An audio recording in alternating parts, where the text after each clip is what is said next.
these 2 regular sides for just $6 a piece. I know you can't see what I see, but trust me, those bold Louisiana flavors look so good, you might just have to get them all. Now there's an idea. Love that chicken from Popeyes. Limited time at participating U.S. restaurants. Price may vary. Terms apply. If your passion is bass fishing, only one radio show has the action, information, and excitement of your favorite outdoor sport. Ultimate Bass, hosted by Tournament Bass Pro and California Outdoor Hall of Famer Kent Brown, takes you live to where the fish are biting every Saturday morning. Only Ultimate Bass feeds your passion with the latest news, products, tips, and advice from the pros. Ultimate Bass with Kent Brown, Saturday mornings at 5 a.m. on Sactown Sports 1140, part of SEP's Saturday Morning Outdoors. Your Toyota's been through a lot with you. Traffic, rain, potholes, you name it. But it keeps showing up, mile after mile. So maybe it's time to give a little back. For a limited time at your local Toyota dealer, get 3 new tires and get the 4th for $1. Because a ride that's always there for you deserves to be taken care of. 3 tires, get the 4th for $1? Go on, treat your Toyota. Deal ends April 30th. Keep your Toyota a Toyota.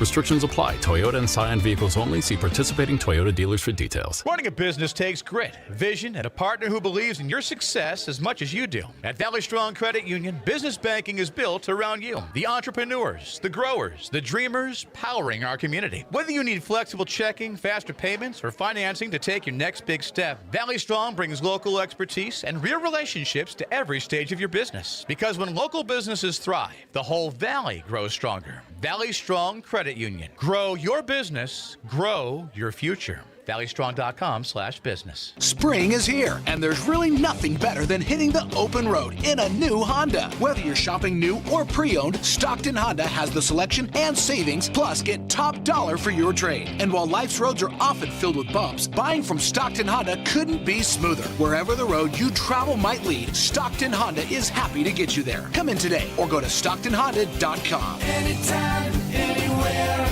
it's all here. StocktonHonda.com. KHD1 Sacramento, KYMX HD3 Sacramento. From the Power Business Technology Toshiba Studios. Sactown Sports 1140. This is the Drive, baby. The Drive Guys, Kevin Gleason and Alan Stiles. It's drive time with the Drive Guys. We take you, of course, up to game night tonight, Kings and the Warriors.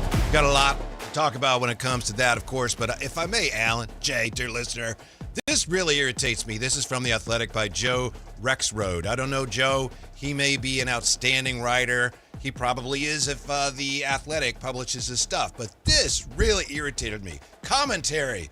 Michigan's greatness can't save March Madness from something much less than that.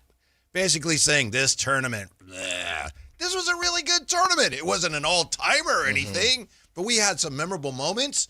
The Final Four games Saturday, no, they were not great games. The game last night was a competitive game into the final minute, so I just don't know what he's talking about. Well, the game last night, it was kind of a facade of a competitive game, right? It wasn't really competitive. It was like a 4-point game with inside a minute to go. But competitive to me means at one point or multiple points, you don't know who's going to win, right? I never felt like Michigan wasn't going to win.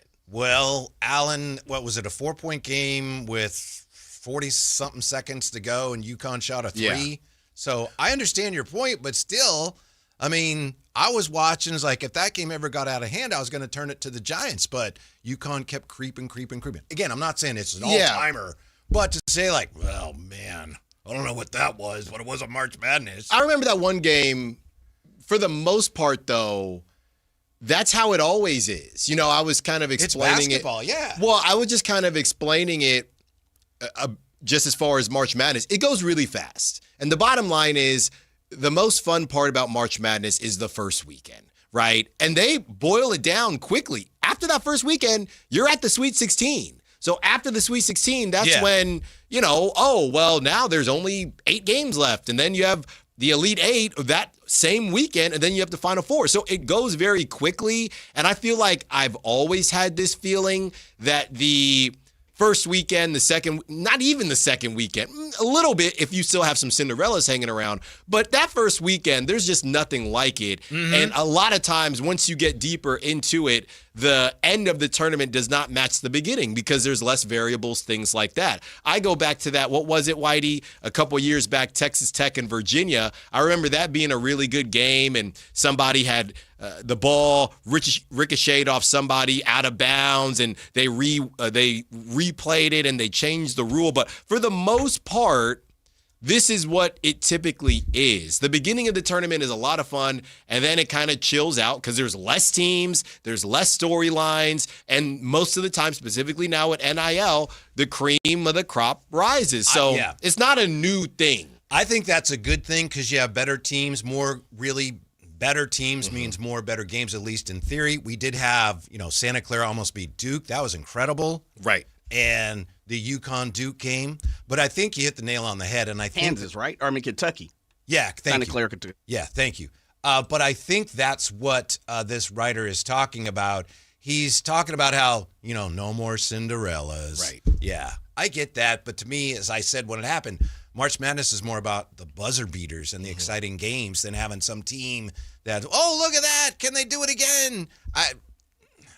That was fun, but in some ways that would get in the way of better tournaments. I thought it was a good tournament. He says, this just wasn't a very good NCAA tournament. It floundered at the finish, did not befit the season that led up to it, blah, blah, blah.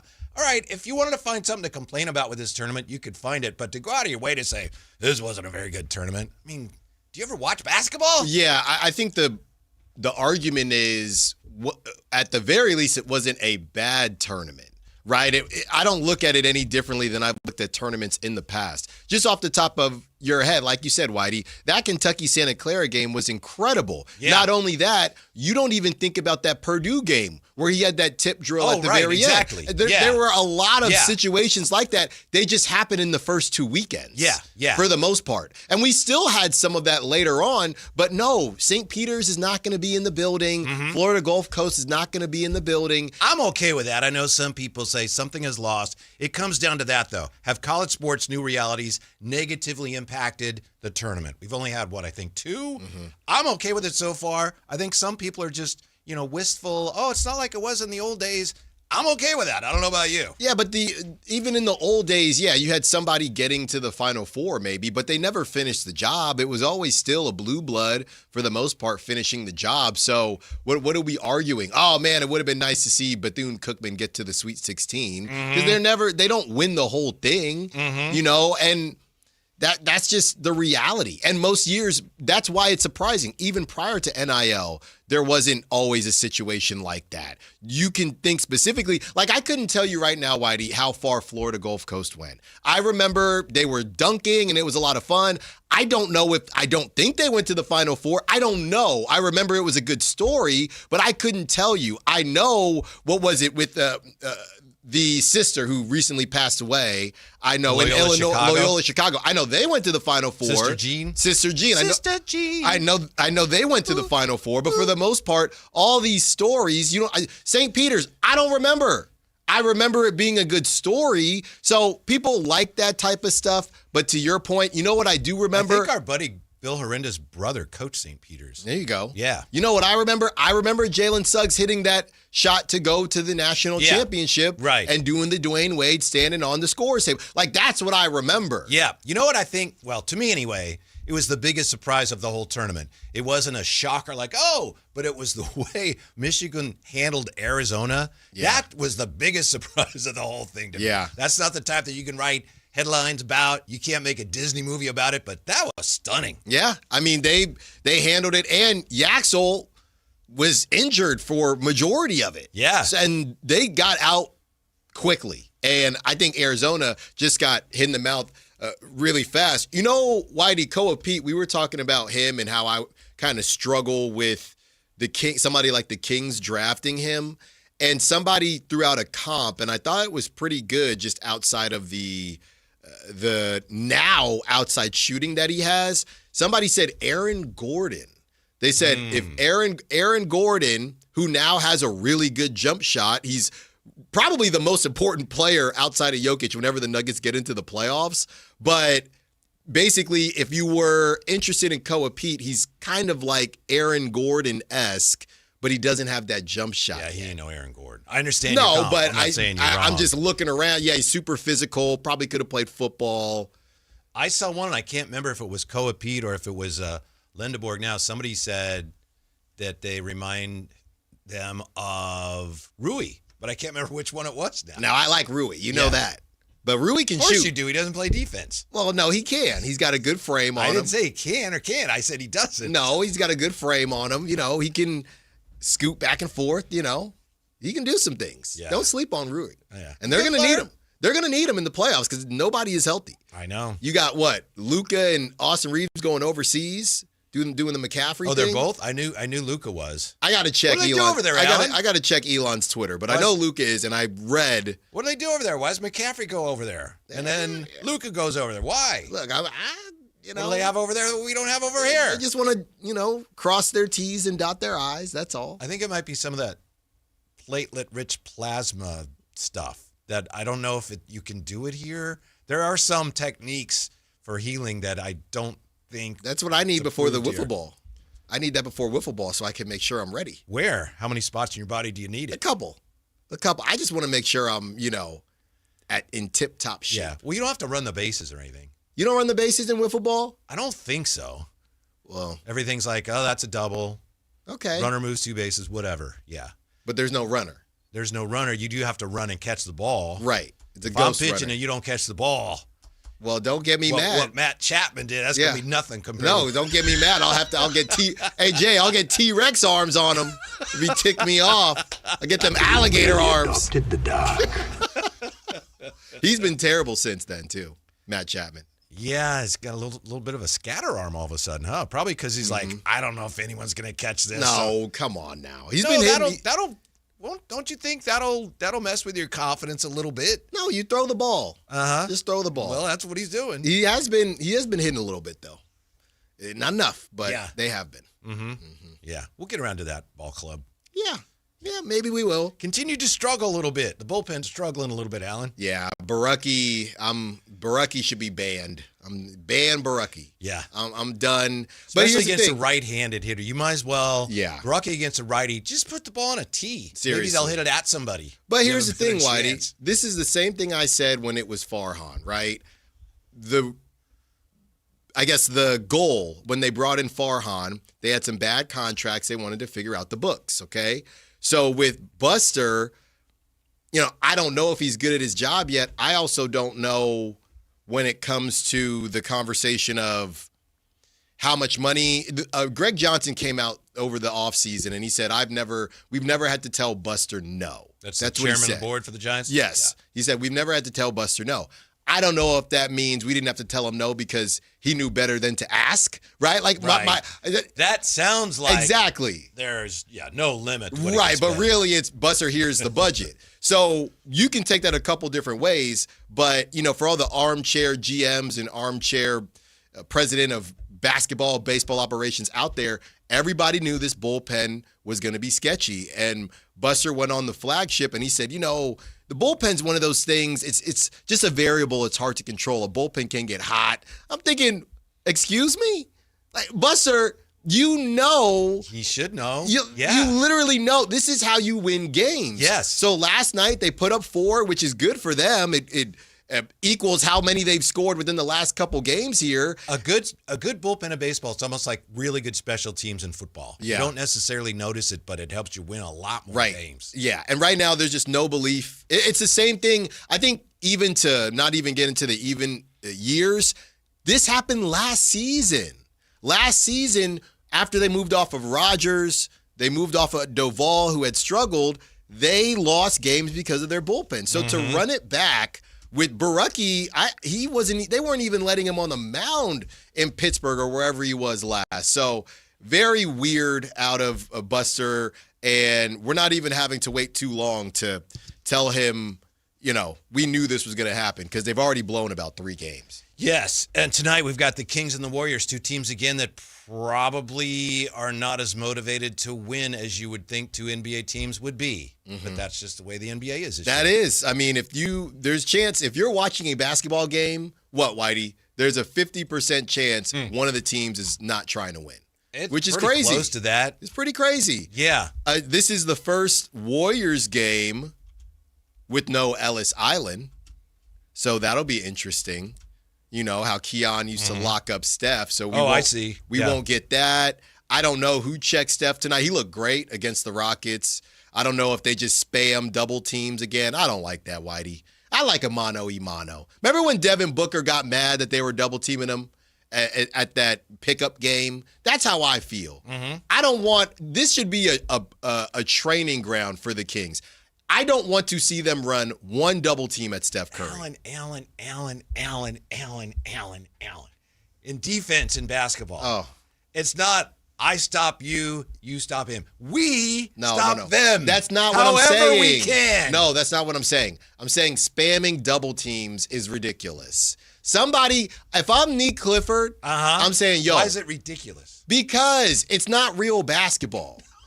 It's not real basketball. Have some, Jay, come on. Have some integrity, right? Check up and stop your man. You weren't running those doubles all the time. Keon had him on an island. So I want to see that tonight. Okay. I want Neek on the island. Who else? Get him on the island. So no double teams. None. So if you're playing and you're on defense and somebody sends a double, go away. No, go away. I don't want your help. No, go away, dude. I'm strapping him. I'm locking him up, Jay. No double. Come on, Jay. You know how it is. You grew up in Sacramento. You playing pickup. Ain't no double teams, Jay. No, that's not 24-hour fitness. Riceman Park. There's no double teams, man. There's no double teams. Why not again? Because that's not real basketball. Oh, okay. Gotcha. Not now. Street basketball. You talking about organized basketball. Look, if there was something on the line, guys, then I might look at it differently. But there's nothing on the line. You think Doug Christie trying to run a double? If Doug was on the court, you know he ain't running no double. Come on, guys. You know what my theory's been on tanking teams for years now, and I do not think it applies to the Kings.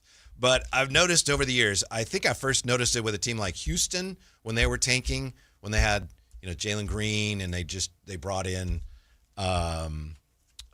there's the center from Turkey. What's the center from Turkey that they have? Steven Adams? No, the Rockets. Şengün? Yeah, Şengün. Yeah, when they first brought them over, they were a terrible team. And I noticed that what teams do when they tank, you get young guys who don't defend very well, and you just play at breakneck pace. And what happens is you give up a ton of points because you can't guard anybody, and you turn the ball over all the time. Right. And you say, we're developing our young players. And what happens is you lose. So what you're saying to me is like it's actually a very smart way to somewhat subtly tank. No. I'm saying, look, Bad defensive team. We're going to man up, guys. Guard your man. But Whitey, they got burned last time they were spamming the doubles. Your boy Guy Santos was going off. This is what I want to see. He does. That's why. This is what I want to say. I'm a lottery pick. Okay, my name is Devin Carter, and we don't got Keon no more. But you know what? Come here, Steph. I got something for you tonight. Okay. Well, I got something for you tonight. You want Devin Carter to lock down Steph. Lock him up. Okay. Like the rent. Like AJ, like they said. Man, he playing like the rent is due. The rent is due, Devin Carter. Okay. No doubles. I see a double. I'm turning it off. All right. No, I'm with you now. Now that you've explained it. No doubles. Yeah. This is from New Ceilings. This is their first mock draft after March Madness. Now that the tournament is over, what do you think? They got their whole staff together. Now they have a mock draft here, so not just rankings of the players, but teams picking, which, again, we don't know. But what do you think? Stop me if you hear anything that you disagree with or worth commenting on. Number 1, Wizards, A.J. DeBonsa. Number 2, Brooklyn Nets. That's right, Darren Peterson. Okay. Number 3, Pacers, Cam Boozer. Number 4, Utah, Caleb Wilson. Number 5, Sacramento Kings, Darius Acuff. Number 6, Dallas, Mikael Brown Jr. Number 7, Wagler to the Hawks. Number 8, Braden Burries to the Memphis Grizzlies. Number 9, Chicago Bulls, Ade Mara. He is shooting up the draft boards. I mean, from Michigan, 7'3", 255, shooting up the draft boards. But this is, I don't know. We've seen this before, though. Number 10 now. Somebody on the show was saying, I'd consider him at 5. I don't remember who that was. Milwaukee Bucks, Kingston Flemings at 10. I told you. He had just a bad. You know what's happening with Ade Mara? This is the Zach Edey thing. It's the Zach Edey thing. Go get it. Yeah. What do you mean? You mean because he played so well in the tournament? Yeah. He's big. Mm-hmm. He's been big as hell this whole time. I know. But now, hey, wait. He's big as hell. Yeah. I have to wonder, is this one of those trends just in mocks or are scouts actually feeling that way too? You know, it may not reflect the way scouts are actually looking at it. 11, Warriors. Linda Boer going to the Warriors in this mock. That's perfect. 12, Thunder, Koa Pete. 13, your guy Falon going to the Heat. 14, Morez Johnson Jr., another Michigan guy going to the Grizz. Then you got Kareem Lopez, 15. 15. Go get him. Trade down for what? You were trying to tell me how great he was. 16. No, that's ridiculous. To the Go Charlotte get Hornets. them. 16. Hey, trade Go down, on, Allen. Trade down Kareem and Ament, and let's go win a chip. Let's go win a chip. What kind of chip are we talking about? Then in the second round, get Bennett Sturts. Let's go win. Let's go win, Swain, fellas. Texas to Charlotte with the 17th pick. Bennett Sturts, 18 to the Raptors. Wait, where's Quaintance? We haven't got there yet. Man. Cameron Carr from Baylor, 19 to the Thunder. Number 20, Jaden Quaintance to the Spurs. 21, Amari Allen to the Pistons. 22, Monteus Crivas going to the Hawks. 23 is Thomas Haw to the Sixers. 24, Dame Sarr, Nuggets. And 25, Zuby Ejiofor to the Knicks. But anyway, that's just the latest post-tournament mock with a few surprises in there. Is it real? Is it legitimate? Is it authentic? We don't know. I don't think Allen doesn't like it. I don't think that Mara stuff is real. But the same thing did happen with Zach Edey. Would go 9, and everyone was surprised he went that high. So anything's possible. He was playing pretty well till he got hurt. He was. He's shooting 3s too now. Mm-hmm. So I don't know. I tried to tell you yesterday about Nate Ament. Tell me what? That he's not worth a really high pick. That's all. Well, and that was my no. But that was my question initially. Mm-hmm. Is the upside high enough? If you're the Kings, do you take a chance, or do you just say, "Hey, we're gonna go grab a point guard, maybe not as high of a ceiling, but we need something." Yeah. It almost feels like it's like a chicken or the egg thing, Whitey. But it almost feels like Nate Ament. The Pacers are picking too high, but it almost feels like he needs to go to a team that doesn't really need him, right? I'm not saying the Pacers, but the Pacers or the Pistons or a team that doesn't really need him to be the guy immediately. Yeah. If this is accurate, if 14, 15, 16 is going to be something like Morez Johnson Jr. and Kareem Lopez and Nate Ament, then I want to walk back what I said yesterday. I would much rather have Keegan than one of those picks. Just based on this mock? Well, just based on those players and if they're there. We were talking yesterday about 15 for Keegan, remember? And I was saying, yeah, I'd have to look at that. But if that's what I'd be looking at, I don't know. Give me Keegan. I mean, and I said I wouldn't do it, but I mean, Nate Ament is 19 years old. There's a part of me that would want to at least just, you know what, let's just refresh and see. Mm-hmm. It really comes down to how good you think Keegan's going to be. I don't know. 25, 26 now versus starting over 19-year-old Nate Ament. I might just say, let's go. Seems like the Kings have a sweet spot in there, huh? The 26-years, they're kind of stocking up. Oh, my goodness. They got if there was an all 26-year-old team in the NBA, the Kings wouldn't get snubbed at all. But the reason I would push back on what you said, again, based on the other moves that the Kings made, if we found out that the Kings are planning on moving on from Domantas Sabonis and moving on from Zach LaVine, and we think they're actually going to be able to do it, then I would say, okay, well, if you get Darius Acuff and then you want to hop back in there, so Darius Acuff is, for lack of a better term, your not safety pick, but you feel pretty good about who he's going to be, then I'd probably be more, and you're moving on from the rest of your vets, I'd take a chance on Nate Amen at 15. I'd trade Keegan because you're already restarting. If you're restarting, I don't have as much use for Keegan. Are you? I mean, are you sure you're restarting? Again, I don't know. No. Yeah.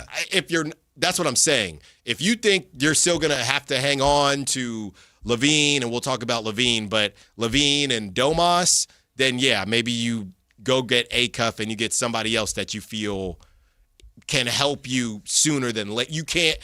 Nate Amen could be a miss, but if you're starting over anyway, then take a chance. Or it's not even taking somebody else. If you think you're still going to have DeMontis Sabonis and Zach LaVine, then you get Darius Acuff and you just hold on to Keegan. Yeah, I think that may be where we differ. It's in our evaluation of Nate Amen. Look at it this way. Each player that figures to be in the draft is a shot. Like, for example, Boozer's like a layup. He's going to be a good player.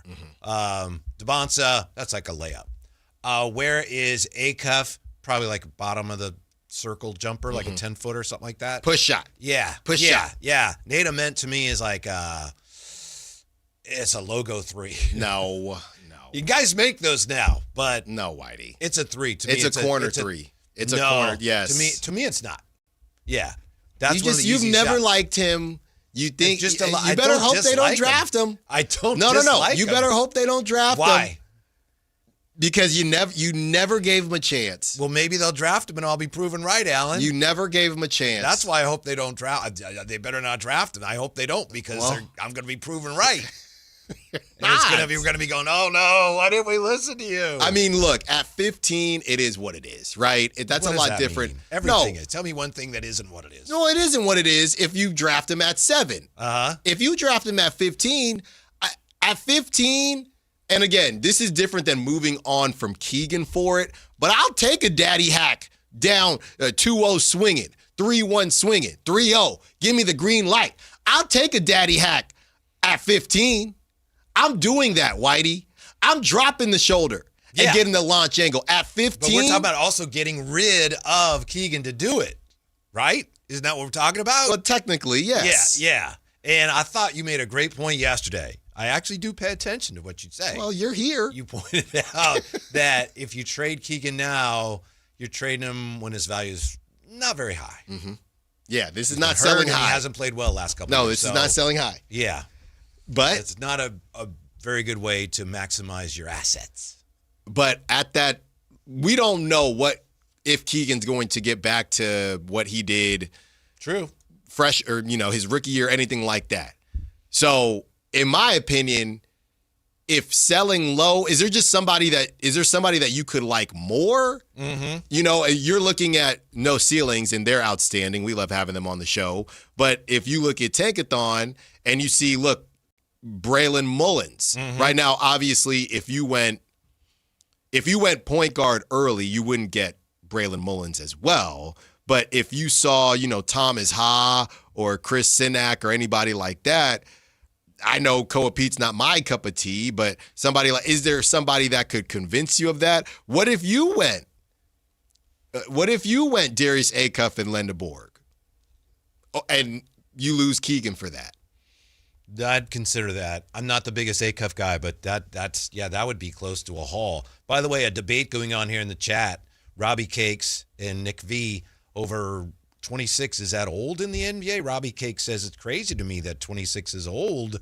He says these two are making it sound like they're close to retiring. And Nick V says you have to realize the entire OKC championship roster is well under 26. 26 is very old. You have to remember they're rebuilding for like 2 years from now when they'll actually be 28. So I have something that is going to make a lot of sense as far as the age is concerned, and we'll get into it. Okay, yeah. I don't think 26 is old. I just think it's curious that the Kings have a lot of guys in that.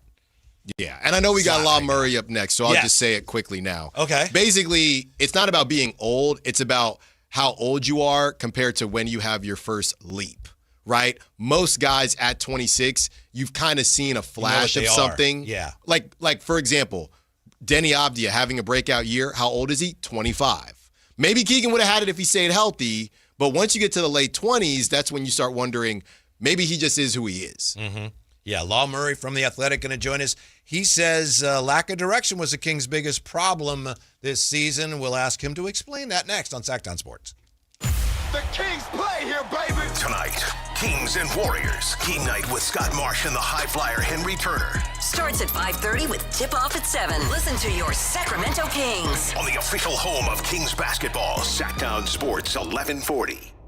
This is a special alert to all Americans who own a vehicle with less than 200,000 miles with an auto warranty about to expire or with no warranty coverage at all. Due to a decline in the economy, CarShield is announcing a low-cost month-to-month vehicle protection plan that is now available to the public to save any driver out-of-pocket expenses on future auto repairs. Call now to find out how you can pay almost nothing for covered auto repairs. Yes, you heard that correctly. Pay almost nothing for covered auto repairs. An open phone line has been established for all drivers to call for a free quick quote. Call 800-292-4541 now. Drivers who are covered will not have to pay for covered repairs again. This protection plan is at an all-time low. Additionally, drivers who activate this vehicle protection today will also receive free roadside assistance, free towing, and car rental options at no additional cost. Call us for your free quick quote today. 800-292-4541. That's 800-292-4541. What do you have to lose? Call 800-292-4541. Again, 800-292-4541. Power Business Technology is proud to be a 100% independent,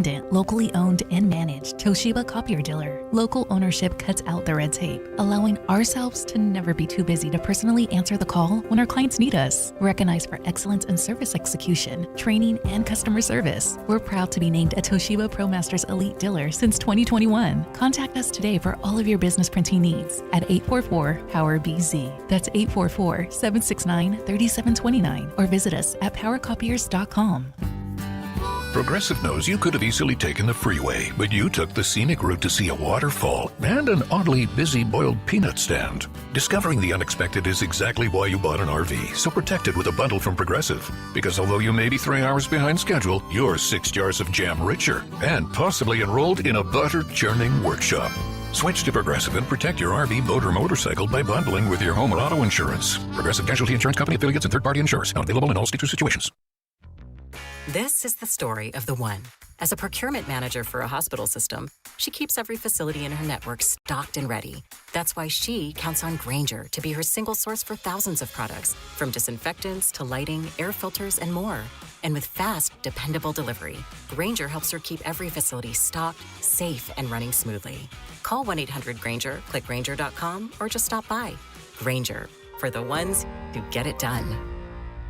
If you're serious about getting better at golf, start with the fit. At Hagen Oaks, everything begins with Total Game Fitting. The TrackMan Player Performance Studio analyzes your swing to match you with the right clubs. Ping's Ballnamic Fitting helps you find the golf ball for your game. The Hagen Oaks Putter Fitting Studio helps you roll it true. And with FootJoy's 3D foot scanner, you'll walk the course in shoes that actually fit. From driver to putter and even what's on your feet, Hagen Oaks fits every part of your game. Total Game Fitting, only at the Hagen Oaks Golf Super Shop, Fulton Avenue at Business 80. Country in the Park is back. May 8th and 9th at Cal Expo. Miranda Lambert, John Party, Chris Young, Turnpike Troubadours, Dylan Scott, and more. Line dancing, live DJs, mechanical bulls, huge festival area, and food trucks. Tickets start at only $68. Country in the Park, May 8th and 9th at Cal Expo with N&S Tractor and Case Construction and Courtyard by Marriott Sacramento Cal Expo. More info at CITVFest.com. Golf to Go is brought to you by the Hagen Oaks Golf Super Shop. Here's Frank LaRosa. Augusta National's 11th, 12th, and 13th holes are called Amen Corner, attributed as writer Herbert Warren Wind christened it such in describing the way Arnold Palmer had played those holes in a somewhat miraculous manner. Heavy rains in 1958 prompted a local rule allowing a lift and drop for an embedded ball. When Palmer hit his ball over the 12th green and the ball embedded, the official and Palmer agreed that the ball should be played as it lay, but that Palmer could play a second ball, which he dropped. He holed out for a 5 with the first ball and a 3 with the second. When he was playing 15, he was told his drop at 12 was proper, leading to his first Masters victory. Wynn's inspiration for Amen Corner came from a jazz record titled Shouting in Amen Corner. The center of the Bible manufacturing in the 1900s was in Lower New York City, which became a popular spot for sidewalk preachers to preach old-time religion. The many amen shouts heard each day led to the term Amen Corner. That's your Golf to Go. I'm Frank LaRosa.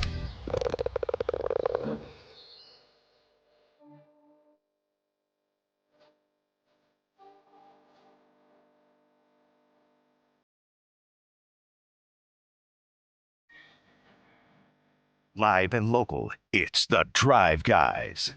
Watch the show on youtube.com/Sactown Sports 1140. Or listen on the Sactown Sports app. Oh, big night. We got, of course, the Kings and the Warriors. We got County Club night for the show. Heading out to see Frank Caliendo. That's right. Yeah.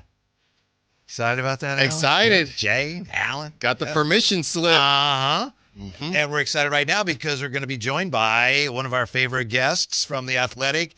He covers the NBA, and, of course, his power rankings are must-read every week. Law Murray, how are you today, Law? It's good to have a chance to talk to you guys. Good to be back on the West Coast. I was with the Lakers in OKC and Dallas, so this is it. Last week of the regular season for everybody, but last week of the season for real for a few teams. You guys know about that. Yes, yes. Listen, I commend you for being accountable for your early season picks. A lot of people make predictions. They don't always tell us whether they're right or wrong. But you this week, of course, in The Athletic, you have your power rankings, and also here's where I thought this team would finish, and here's how far right or wrong I am. Where did you really miss the boat, and where were you on the money?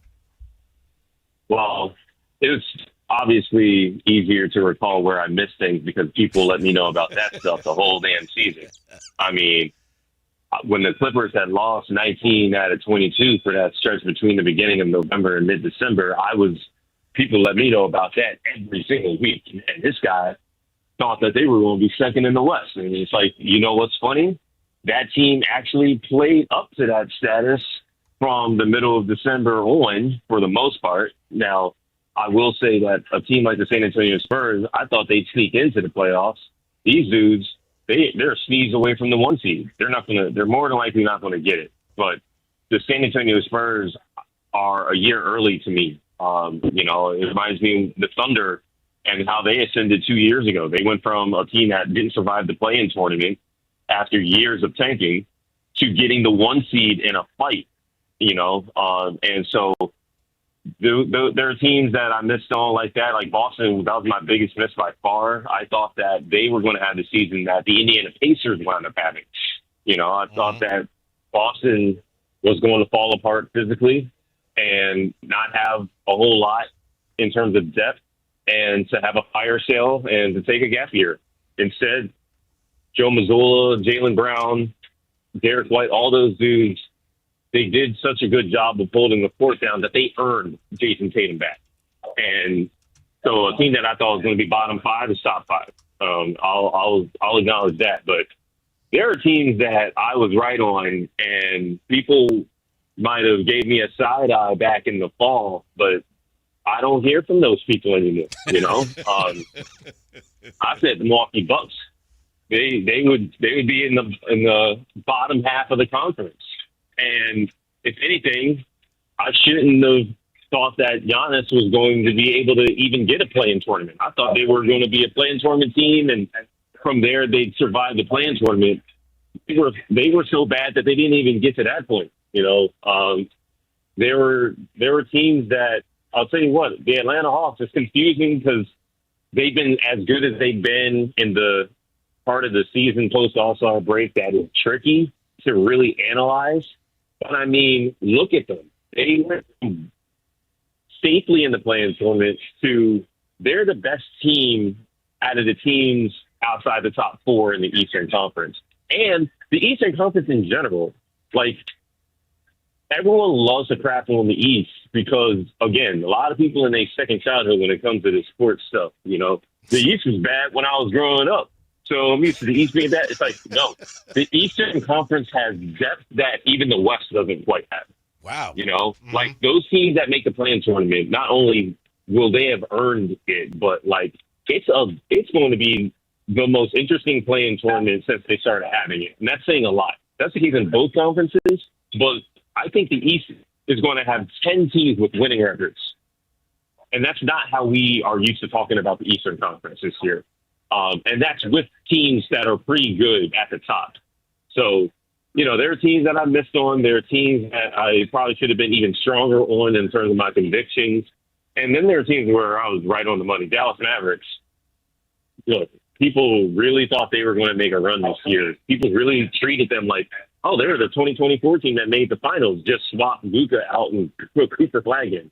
And again, I'm not here to call anybody out. The internet can do that, but y'all can at least give me some credit where credit was due. A lot of people thought the Mavericks were going to be good for some reason, and I never saw it. And you see where they. Law, I wanted to talk a little Clippers with you because obviously, they make some trades. They go get Darius Garland, Kawhi. There's always a conversation going on about Kawhi. Out here, we discuss which teams could be leaving the playoff conversation and entering the playoff conversation.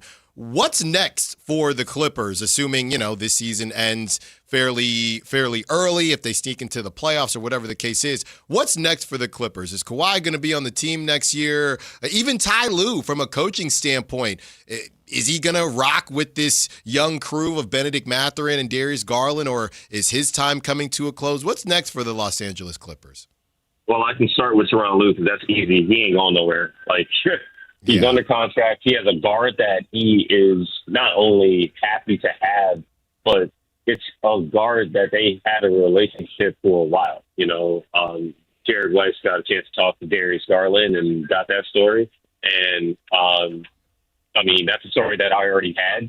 So you're going to see those two get a chance to foster the reloading of the Clippers, whatever that looks like. It's already started. The bigger question is Kawhi. And I'll tell you, a lot of people cover Kawhi with their own assumptions and their own, this is what I would do if I was Kawhi. Kawhi Leonard has made a career of not doing what he was supposed to do based off of conventional wisdom. I think people have been that's just how a lot of people follow Kawhi. Kawhi doesn't say anything interesting to them, so they just say whatever they want to say regarding Kawhi. Kawhi moves very differently than pretty much everyone else in the NBA, and I think people, they're not comfortable with that. They're more comfortable with, well, we're going to make our story with Kawhi. Here's the deal with Kawhi. Mm-hmm. He has 1 year left on his deal after this year, and we don't even know if he'll get that year because of the investigation that we've known about since September. So there's that. There's things outside of the Clippers' control based off of things that the Clippers are involved in that we're not going to know how that goes until the NBA concludes their investigation and determines what consequences are going to come about that investigation. Mm-hmm. When it comes to Kawhi, though, he's home. He has a great relationship with the head coach. He has a great relationship with the front office, maybe too good of a relationship with the front office, as we all know. And he loves playing with Darius Garland. Or at least he's enjoyed the energy that has come with it. This has been a different kind of challenge. He understands that this team isn't the group of veterans that he came here with, and they've kind of replenished the roster with a bunch of guys coming in and out to play with Kawhi, like his peers, in a sense. These are younger, more talented in terms of the typical young core of the Clippers. There's some young talent here that hasn't really been here. And so I really feel like what happens in the play-in tournament, something that the Clippers have experienced that Kawhi didn't, because back in 2022, when the Clippers were in it, Kawhi was still rehabbing from the ACL. Well, we're about to see Kawhi get to experience some things that we haven't seen before. If he can get through a play-in tournament and get this team into a 7-game series, we saw last year, hey, just having Kawhi doesn't guarantee any kind of playoff success. But if this team can do what they haven't been in position to do, which is upset a team in the first round and be able to say that they accomplished that, obviously the expectations are different now than they were back in September and October when the season started. If they have a reason to feel good about their direction based off of high-stakes games that are being played this week, next week, and if applicable, the following week, that is going to color a lot of expectations in terms of how much Kawhi is going to want to commit to the next phase of Clippers basketball. But all of that is with the context of this investigation is incomplete. And until it's completed, anyone saying what's going to happen with the Clippers is just kind of prognosticating something imaginary right now. Law Murray from The Athletic with us. The big money question, Law, where did you expect the Kings to finish and why didn't they get there? I thought the Kings were a play-in tournament team like last year. I thought they would not survive the play-in tournament like last year. And I don't like to say that injuries is the cause of why things didn't go the way they were supposed to go. Like, every team in the NBA deals with a level of injury, and that gives guys opportunities to do something, that gives coaches an opportunity, that gives organizations an opportunity to show how strong they are, whether it's your best player or whether it's a number of guys that you thought you were going to rely on, et cetera. And what happened with the Kings, we knew that they were going to be bad defensively, and they were every bit that. But I felt like, man, a team with DeMar DeRozan, Zach LaVine, Domantas Sabonis, Keegan Murray, and then off the bench, you got Malik Monk. You didn't have a great point guard situation, but you did have Dennis Schroeder. You added Russell Westbrook to your team, and you knew Russ was going to be in shape at least. And you had Devin Carter, a lottery pick, who was going to have something to prove. I thought there was enough there to be competent, to be good at scoring the basketball. And the funny thing is, you saw that like once every 2 to 3 weeks with the Kings, no matter who was playing. It's just too many guys, especially DeMar. DeMar shows up every game, you know? But what fit the Kings was, and I really will stand on this, Keegan Murray and Domantas Sabonis played 0 games together this season. 0. Domantas Sabonis was a part of 2 games that the Kings won all season. And I did not expect Domantas Sabonis, who had, like DeMar, a strong record, especially recently, of putting together full seasons of work. He's one of the most durable, one of the most reliable players in the league. He has his worst, but that guy was a high-level player playing a lot of games over the course of the last few seasons. I thought that there was a certain floor with the Kings, and that floor bottomed out in a big way this year. You didn't see Zach after the All-Star break. Domantas played, 20 games? Keegan barely played this year. Dennis Schroeder wound up getting traded, and the guy they traded and acquired in DeAndre Hunter was gone in a week. So everything that could go wrong for the Kings went wrong. That's why not only was the defense as bad as we thought it would be, but the offense was as bad as it's been all decade. And sad state of affairs, and the only solace for it is clarity and potentially a top 5 pick. Hopefully. Law Murray from The Athletic. Thank you, Law. It's a pleasure. We appreciate your time. Great to catch up with you. Enjoy the rest of this season if that's possible, and we'll talk to you again soon. Hey, thank you guys so much. All right. Yeah. Thanks, Law. Appreciate it. The Kings, maybe they run it back, Alan? I told you. Come on. All right. We'll look at that when we come back. Also, Shaq's new league. Shaq has a new basketball league he's cooking up.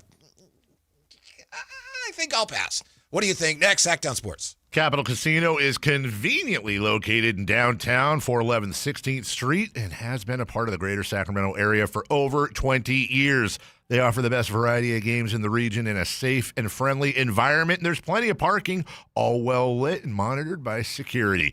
Come have a great meal at the cafe and restaurant inside. Capital Casino has the best food, the best service, and the best action. But please always remember to gamble responsibly. 1-800-GAMBLER. Spring is here, and there's really nothing better than hitting the open road in a new Honda. Whether you're shopping new or pre-owned, Stockton Honda has the selection and savings, plus get top dollar for your trade. And while life's roads are often filled with bumps, buying from Stockton Honda couldn't be smoother. Wherever the road you travel might lead, Stockton Honda is happy to get you there. Come in today or go to StocktonHonda.com. Anytime, anywhere, it's all here.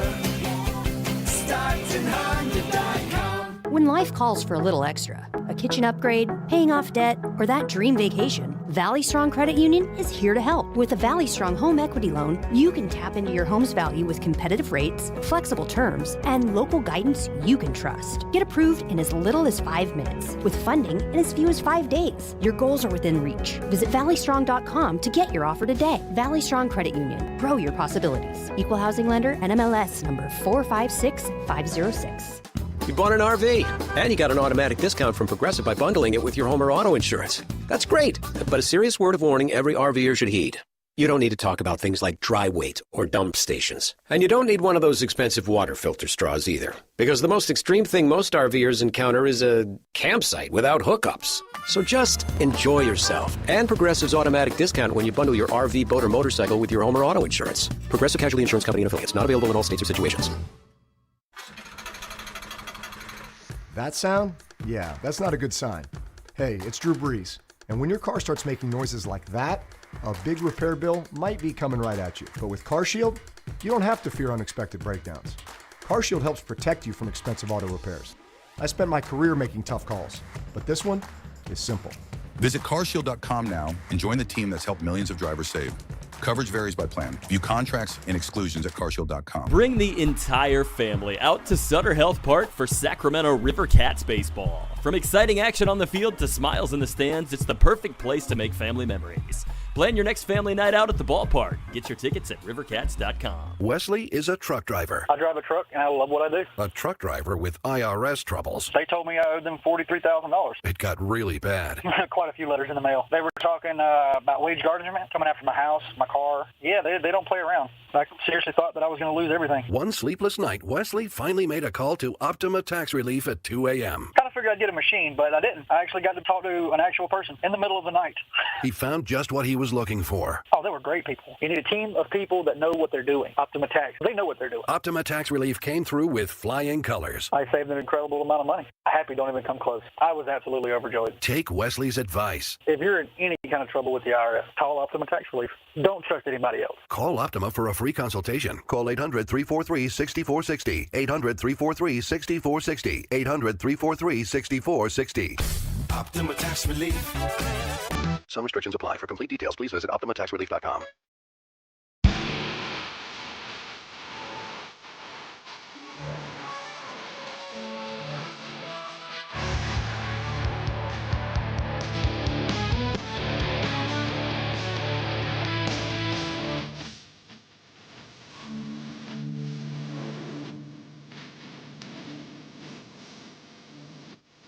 Your afternoon home for Kings talk and so much more. So much more. The Drive Guys on Sactown Sports. We just talked to Law Murray from The Athletic.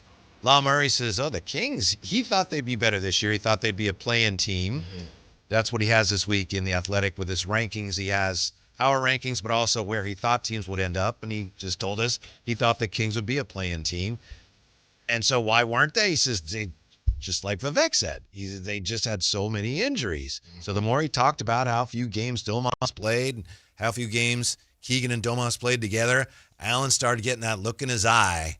It's a look that I know means that he's thinking about that hybrid rebuild again. You said it, not me. I know, but I can tell it's on your mind. And then as we go to break, Allen's like, I really like some of these guys in the second round. Oh, my goodness. There are some ballers in the second round. Kings have 2 second-round picks. You want more second-round picks? I don't know if I need more, but why are we not talking about – I know he's a senior, so he's actually about to be 24. He's 23 in 6 months. But Alex Caravan on UConn, he's got some wiggle, Whitey. He's got some wiggle. I like him at 6'7". I also like 20-year-old freshman. Whitey, are you familiar with Amari Allen out of Bama? Not as familiar as it sounds like you are. I like it. I like the swag. I like the stroke, Whitey. He goes 6'8". I mean, these are the types of guys. We haven't had these guys, right? You go down this list here in the second round, 6'9", power forward can shoot it. 6'8", power forward can shoot it. 6'7", forward can shoot it. We haven't had this type of stuff. So I see a lot of opportunities for the Kings because even a Precious Achiuwa, he's not that. The Kings still don't have that. And you know me, I really wanted Dalton Connect. Now, It didn't really work out with Dalton Connect, but there seems like there's a lot of opportunities in the second round to get, especially in a good draft like this. I'm excited, Whitey. Your boy Caravan doesn't rebound very well, and he's not a very good defender. We can figure that out. Look up Amari Allen. Rebounding is one of those things that translates typically. Like you don't go from bad rebounder to a good rebounder. You could do that with some things, but rebounding is not necessarily one of them. It doesn't get easier to do at the next level. Yeah, he's shooting about, 40% from three, something, 37% from three, something insane like that. Not 40. I mean, 37's not bad, but it ain't 40. Let's not round up. 37.4. Yeah. Okay. He's got a chance to be in the league, but let's not get carried away with second-round picks when the Kings need some. I'm having more fun. No. I'm having more fun with these second-rounders. Why is that? Because it's refreshing to me. You know, Whitey, I can't control anything at this point with the A cuffs, and now you're trying to. Whitey, I need to talk second round because that's where you think Nate Ament's going anyway. You think he's getting drafted in the second round? No, I didn't say that. So that's why I'm paying attention to the Somebody's second round. Somebody's going to take him in the first round. I wouldn't. Not me. The 916. Somebody's gonna. He's coming to the 916. So I think there are a lot of opportunities out here, man. I'm just so excited. But I got to take a break, Whitey. I got to take a break from the Tankathon. And, Friday, I've been broken a couple times this season. Friday was the last one. We got 3 games left. Look, man, get the ping pong balls, let them float around, see which one you grab, see what position you get. We'll figure that out on Mother's Day, have a nice brunch, and we'll enjoy it. But what we know is where they're at for the second rounders. And I think that this team can be completely flipped in a 180 perspective if they just take these second rounders and they move on from the vets. Let's get younger. There's some real talent out there. Amari Allen. That's my guy. By the way, just to clarify on Nate Ament, I don't think he stinks. I just think it's too risky. If I am the Kings and I'm looking at him with a high pick, there's too much potential downside. It's too risky for me. That's all I'm saying. No, I said take him at 15. Yeah, and I don't think I would take him at 15. But I want you to understand, because he may be a good player. I'm not saying that guy's terrible. I'm just saying, Whitey, too risky for me. I think you got to grind the tape again. Nate Ament at 5 or 6, maybe not even 7, no. But after 10, give me Nate. And I need to hit. Malik Thomas, by the way, goes to the Kings in Tankathon's mock. I know you said I like him. No, I like him. But speaking of your second-round picks, and Price Sandfort now from Nebraska goes to the Kings with the 45th pick because you got Richie Saunders now goes to Brooklyn with the 43rd pick. But based on what Law Murray said, do you think the Kings are gonna, Jay doesn't want me to say this, run it back? It's not about what I think. It's not about what I want. It's about what's going to happen. And the reality is there will not be a fire sale. I don't think there's going to be a fire sale. I think there's going to be an attempted fire sale. I just don't know. You ever seen a garage sale, Whitey, and they got the sign up, and one weekend goes by, and then the next weekend, and they put the sign back? We know. We just don't want anything that you're selling, right? Now, if they say, we drop the prices, discounted rates, right? Or a flea market. Jay, you go to that flea market out there in Oakland, Laney College. You go out by that flea market right by the Coliseum, Whitey. You drive by it when you go to the Coliseum. Yeah. You go out there, Jay, and I'm a haggler. And I'm going to haggle. Oh, my goodness. You got a PlayStation 2, whatever it is. Oh, no, I'll give you 70 for it. I just think the Kings are very motivated to, using your example, sell. And the Raptors since February 22nd, the Raptors, which is Julius Erving's birthday, the Raptors are 3 games under 500. So, when they were talking to the Kings, they were thinking, we're having a good year here. We don't really need to do anything risky. Now, as I said yesterday, Scott, let's talk about that Domas deal again. Right. Zach LaVine, I know we're going to touch on that again. You texted me something about that today. Zach LaVine's as good as gone. They're going to find a way to move off of Zach LaVine. I don't think there's real interest in running it back. If they're forced to do so, then we'll see what they end up doing. Yeah. But I think they're very motivated to sell. Right. And like we said, 3 o'clock, we're going to really dive deep in here. But there are other options outside of, we need somebody to trade and we don't have anybody to trade. If you really want to get it done, you can get it done. By the way, thank you, Jay. Did you see this? Jay just sent us, the Atlanta Braves have put together this season a 7-inch burger called the Bat Flip. Oh, let's go. 2 pounds of seasoned beef, braised short rib, crisp pork belly, melted cheese, crunchy onions, green leaf lettuce. Really? No, I like that. Sliced red tomatoes and a fried egg. See, man? All stacked on a toasted brioche. Oh, my goodness. See, that's what Whitey's getting me for dinner tonight. That's what Whitey getting me for dinner tonight. I was wondering why it's a bat flip, but I guess because it has a spare rib in it. I like that. Bat flip. See, you would never find that. You would never find that at Celebration? You would never find that at Oracle. Of course not, man. And I'll tell you right now, Whitey. What would that be at Oracle, the equivalent? What, the price? You'd have some crab in there. Crab. You'd have some garlic. Yeah. Yeah, crab. What else? Sourdough. Yeah, there you go. Yeah, it's on the sourdough. Well, or Dutch Crunch. You know, they don't. Dutch Crunch. You can't get Dutch, one side Dutch Crunch in the middle, right? Like a Big Mac. You know, you got some cioppino. You dip it in cioppino. Whitey, by the way. What would the cost be here at Oracle? Oh my goodness. $732. I'd still be paying for it. And you get that Uber in the ballpark. They deliver it to you. But Whitey, this Price Sanford, this kid can shoot it. Now he's shooting 41%. Price Sanford, the kid you said going to the Kings. Oh, okay. No, he's nice, Whitey. By the way, I mentioned Shaq. You know, Shaq is starting a new basketball league. It's a dunkers league. You know it's what? A league of professional dunkers. I'm glad people are getting caught up on the Kelsey fatigue because I've had the Kelsey fatigue. I got Shaq fatigue too. Really? Shout out Sac State. When we come back, more on all that, plus the Kings. Can they stretch Zach's deal? Should they stretch Zach's deal? Next on Sactown Sports. The Kings play here, baby. Tonight, Kings and Warriors. Game night with Scott Marsh and the high flyer Henry Turner. Starts at 5:30 with tip-off at 7. Listen to your Sacramento Kings. On the official home of Kings basketball, Sactown Sports 1140. This is the story of the one. As a safety manager at a manufacturing plant, he does everything he can to keep his coworkers safe. From finding ways to reduce risks to keeping safety supplies in stock. And for that, he relies on Grainger. Grainger offers a broad range of quality products and next-day delivery, so he can always play it safe. Call 1-800-GRAINGER, click Grainger.com, or just stop by. Grainger, for the ones who get it done. When a person is seriously injured, there's no substitute for the personal legal relationship offered by the local NorCal firm of Ashton & Price. From the first attorney meeting, every important decision is made with a direct consultation with, and I can't believe I have to say this, a real, live, experienced, flesh and blood local attorney. It's called Home Court Advantage for a reason. Ashton & Price, serious local attorneys for serious people with serious injuries with no fee until we win. For the best local advice, don't think twice. Call Ashton & Price.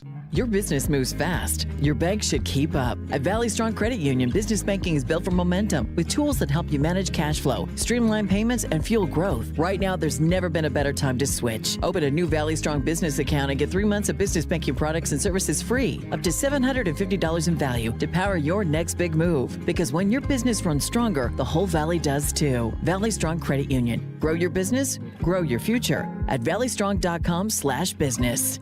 This is the story of the one.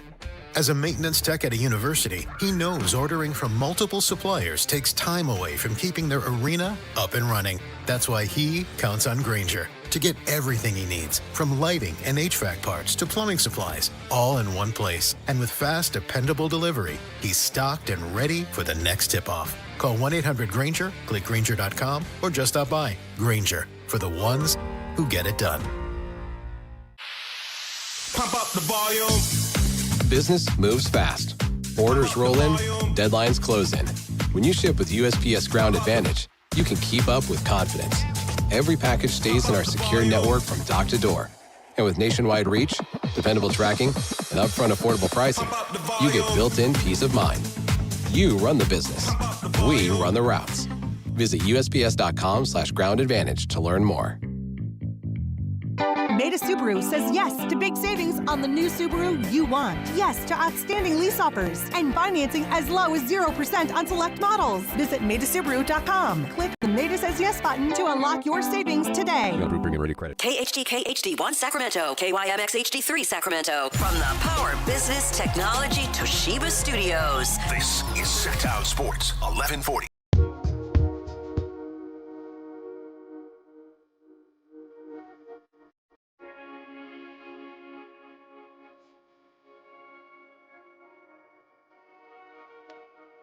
Download the app and listen to The Drive Guys. The Drive Guys with Kevin Gleason and Alan Stiles. On Sactown Sports 1140. Frank Kelly Indo night for the show here. Jay and Alan and I and Christopher Laud going to join us.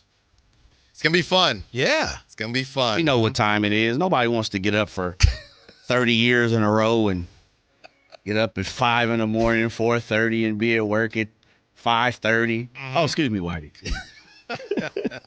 I barely survived that. Yeah, I bet, man. Barely survived. Yeah, and then we're going to have dinner, and Jay's not able to make dinner, unfortunately. No, Jay's a busy guy. You know, not unfortunately, but it is unfortunate I don't get to join you guys. You know, daddy daycare, right? Yeah, I understand. Dad has Duty have calls. things to do. Mm-hmm, Yeah, man. But I will say this. But you'll be at the show. Absolutely. And, you know, it's always a 2-item minimum at the comedy clubs, no matter what. So I'll be able to have dinner with you, just not with you. I see. I see.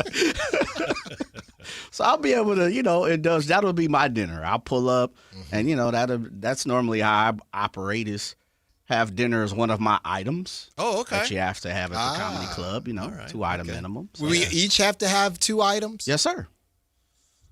Okay. Yeah. So you got to play it out. I see. Yeah. I see. Yeah. So- I haven't really been to too many comedy clubs. Ah. I've seen stand-ups at, we did the one, it was. Were you on stage? Yeah, I was on stage. Yeah. I think it was Piano Fight in the city. Uh-huh. But when we went to Chris Rock 5-6 years ago, Dave Chappelle showed up. But that was like they locking up your phone. Yeah. That wasn't like a comedy club. You see what I'm saying? Correct. That was you getting locked up. My favorite Chris Rock bit is when he talks about the Backstreet Boys. Oh, no. I haven't seen that one. Look out. They're from the Backstreet. Oh. So it'll be fun tonight. Yeah. Got the items. Frank will probably call you up on stage, do some of your voices. No. I am, I'm just chilling. Mm-hmm. I'm a spectator. I want to see the whole shebang bang. Mm-hmm. Mm-hmm. Yeah, I'm really looking forward to it. Haven't seen him in a long time. And as he told us last week, he used to do more of it was very good, but more of a standard, like, you do this bit, and this bit. Now it sounds like it's almost improv or something. Yeah, freestyling. Yeah. Freestyle. Yeah, and as we found out, he can do that really well. That's right. Yeah. Again, make sure I give him enough directions this time. Oh, he felt bad because, what'd you say? Morgan Freeman's doing play-by-play. Yeah, for Patrick Mahomes. Patrick Mahomes. Yeah. So we're ready, guys. Yeah. Mm-hmm. Are we ready for the Kings to stretch Zach LaVine? Is that what they're going to need to do to free up some cap space? That's been part of the conversation lately. And Whitey, it was interesting because, only covering the Kings, you hear these new kind of ways to avoid some of their cap and money issues. But it wasn't the Kings. It was actually the Bucks that famously did it with with Dame Lillard. Last July. And it is a version of buying out. It's just it's a layaway buyout. Instead of just, it's my money and I need it now. Instead of a lump sum, you're giving it to them. That's how JG went. That's right. 877 cash now. 877 cash now. Instead of giving them all the money, you are saying, hey, over 3 years, whatever it is, you're going to get $13 million. So we lower our cap hit and you can get paid by somebody else. So you're still making that money somewhere.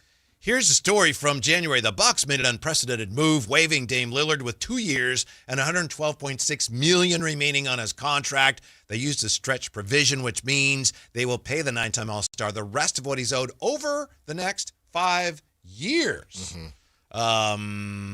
So that was after they decided to sign Miles Turner. Stretch provision is a way for teams to get short-term salary cap relief.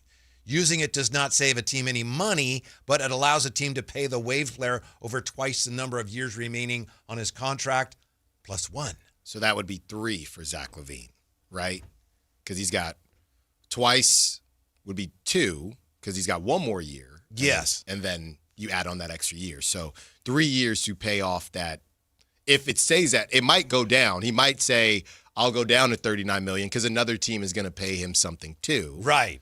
So you say, look, we'll do this. You get your freedom. Would you be willing to give us a little haircut on it? Yes. In order to get your freedom. Right, because you can go get paid somewhere else. Yeah.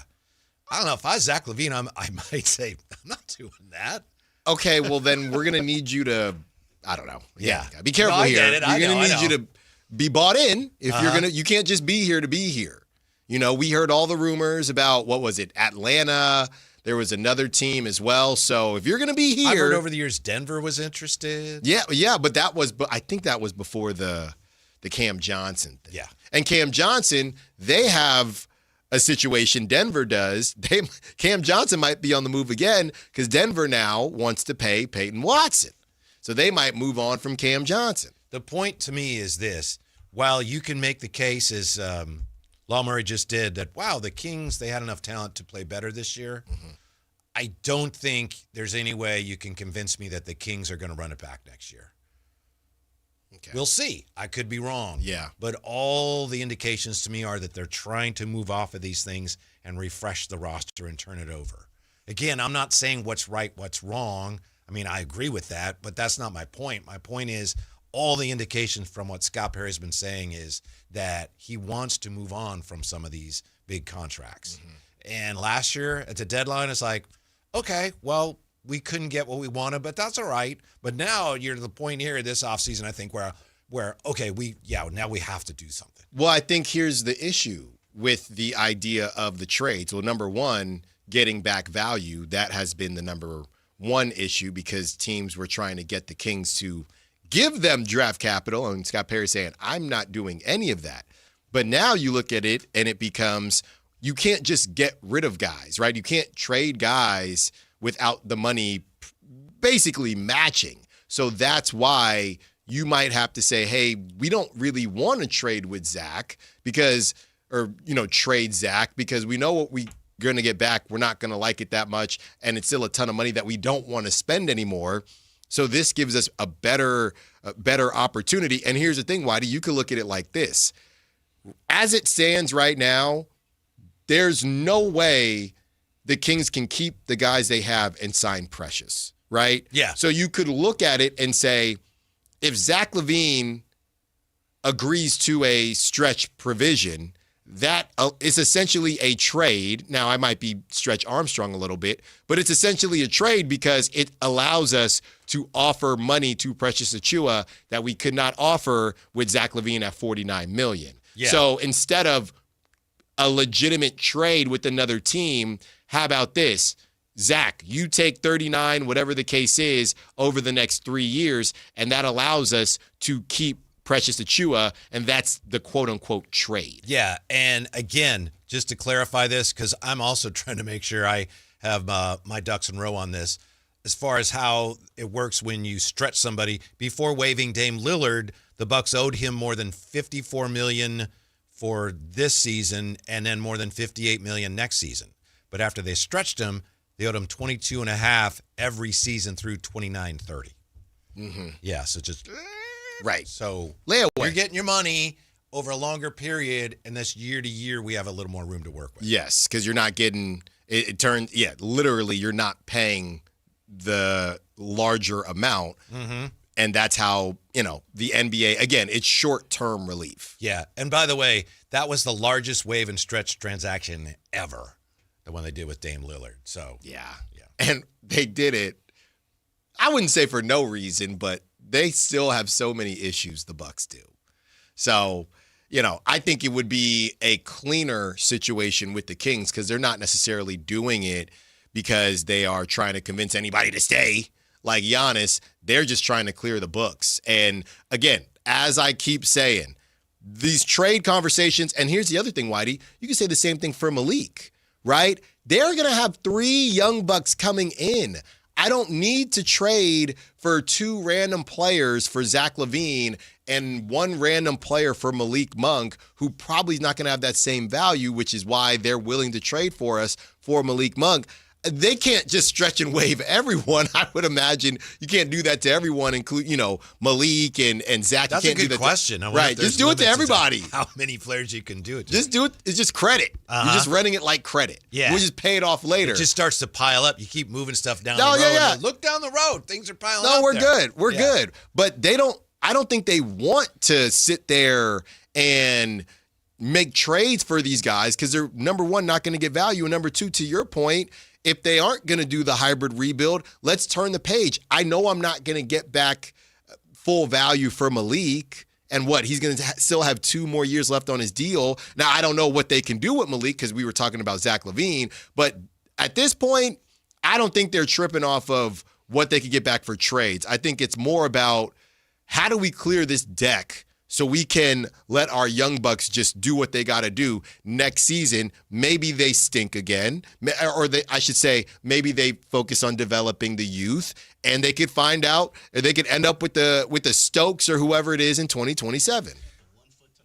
Yeah, if I'm the Kings and my options with Zach LaVine are either I can just pay him next year or stretch him, I'm wondering if you might be better off just paying him next year because otherwise, as you said, it's twice the number of years remaining on his contract plus 1. So that would mean you'd stretch it out. You'd be paying him over 3 years. You'd really have to want it to end, both sides. But you also would really want to have to create cap room, which they need. Now, here's the question.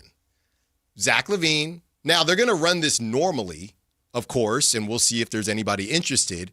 But here's the question. You're Mr. Precious Achiuwa.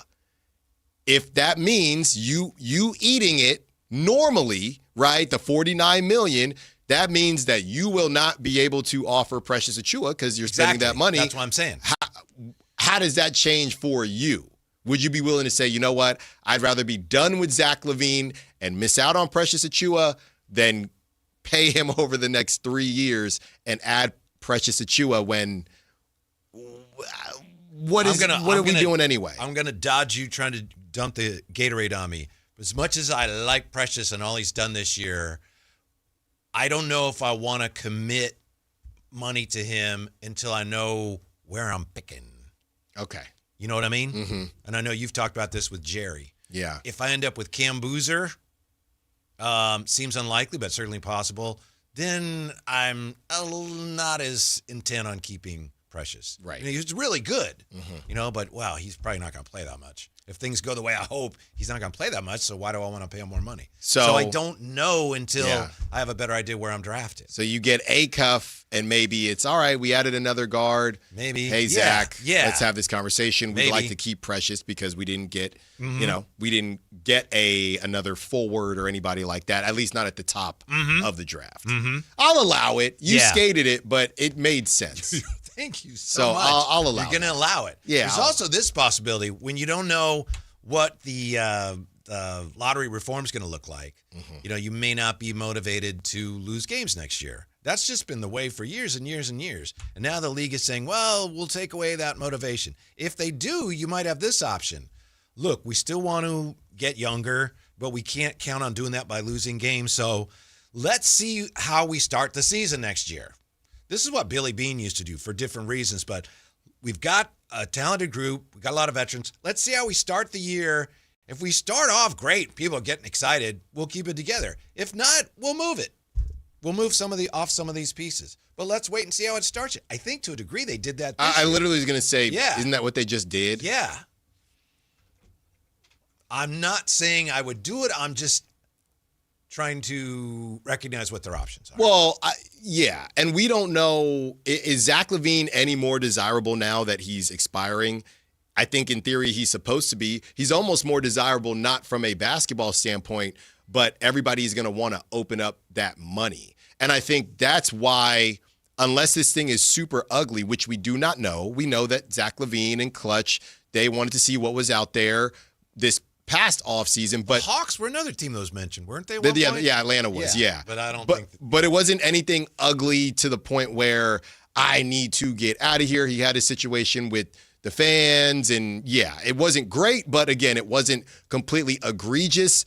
Not enough, Whitey, to where the number one the number one thing that makes Zach LaVine's contract valuable, you've made it now, right? You've made it through the dark days, and now he's expiring. So now you get to say goodbye to him and get that nearly $50 million back. So if you stretch provision him to keep Precious Achiuwa, that's not even me being, joking around about Precious. I get you. It's just the main reason that you made it through to this point was to get him off the books and get all that cap space. And if you don't do that and you stretch him, and now, it's less of a cap hit, but you're still paying Zach LaVine 3 years later, I don't know. It'd have to make a lot of sense. Doing that when you believe you could still be in the tank doesn't make sense. The Bucks did it because they thought they might still be competing. And they wanted to make sure, hey, we got to pay Miles Turner. Doing that when you're in the process of a rebuild don't make any sense. I just wish I knew what their plan was. I wish we knew. Well, this is where they're going. I mean, we think we might know. Well, they don't know. Yeah. I think they're still feeling it out. They're still feeling it out now. But the more I think about it, again, it's not to get too financial here, but when you refinance a home or do different things, there are ways to free up some money, and you get to refinance, and you took some money out the house, and now you can get little Jimmy his new bike or whatever the case is, and you can use it to fix the backyard. Whitey, you can fix Use that equity in your home. Yeah, you can use it to update the pool, whatever you got to do, get you a new grill. But you might, when it's time to sell, say, man, I wish we would have held on to that cash a little bit. 339-1140, 1-800-912-1140. It's time for Check It. Mike check. With TC. What's up, TC? You want to stretch Zach LaVine? Hey, yes, sir, Whitey. Alan, what's up? Hey, y'all got me? Listen we to got me. Y'all you. laughing. Hey, listen, this is serious. Sometimes we got to stop taking low-hanging fruit on what everybody else is saying. Sometimes you got to use your own thoughts, right? And in this situation, Kings fans, media, reporters, listen to me. You stretch revision Zach LaVine. I know it's a couple more years, but that's $13 million a year. So he'd be leaving at $13 million, but it also frees up 30-something million for you this offseason. So you can tell Zach, you agree? Okay, here go $13 million. You can go back to Chicago. You can go wherever you want to go, but this is the money we going to give you. Now we can sign Precious. Now we can sign whoever other free agent we want to give. We not talking about tanking next year. We talking about getting all of our assets and ducks in a line in this summer, bro, to see where we at next season and in the off season. You get me? So what I'm talking about with that is I'm stretch provision. I'm even calling Toronto. Toronto, what's up with hey, listen. If y'all want to send Portal, we need that number 15 pick. Y'all gonna fall anywhere between 15 and 17. We need that. Why are you doing that, TC? Why are you bringing in extra money? Because we're getting something on the back end. It's not like we're just bringing it and we're getting nothing. We're getting their first round pick this year in a loaded draft. I don't want next year, Toronto. I don't want none of that. I want this year. Now we have our lottery pick and their pick, as well as some cash to wiggle with.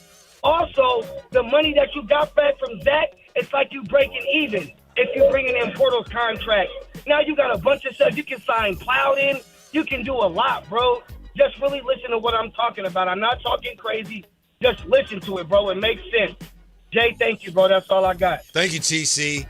The part of what you said that I really like is if you could somehow, some way get Toronto's pick, which right now would be about 18.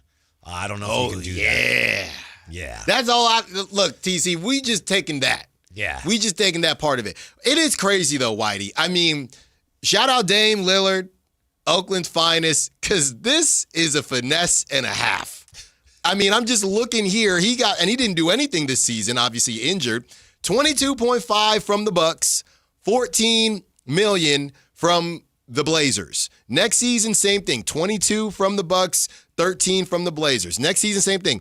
Then in 2028, the brother going to be 38 years old. He's still getting 22 mil the next year, he's getting paid for what he's already done. Forever. Yeah. For one in-season tournament. Yeah.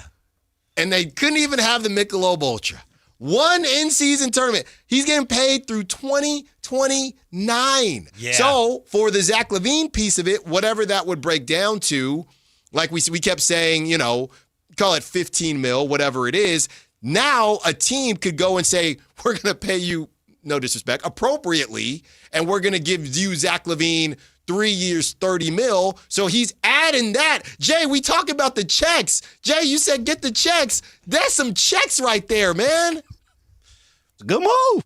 What are you doing with it? Pat him on the back. Yeah. I want to aim higher than bringing back guys that already have on a team that's won 21 games. I'll be honest with you. Nothing against any of the names. No, I'm not doing it, though. Yeah. No. For Zach, for me, because like I said, I won the lottery. I don't want the lump sum. I told you that. I want it allocated to me. Right. I want it dispersed evenly to me. Right. If I'm Zach, I'm doing this. Now, we're gonna have to shave some off, but I'd still do it if I want to get out of Sacramento that much.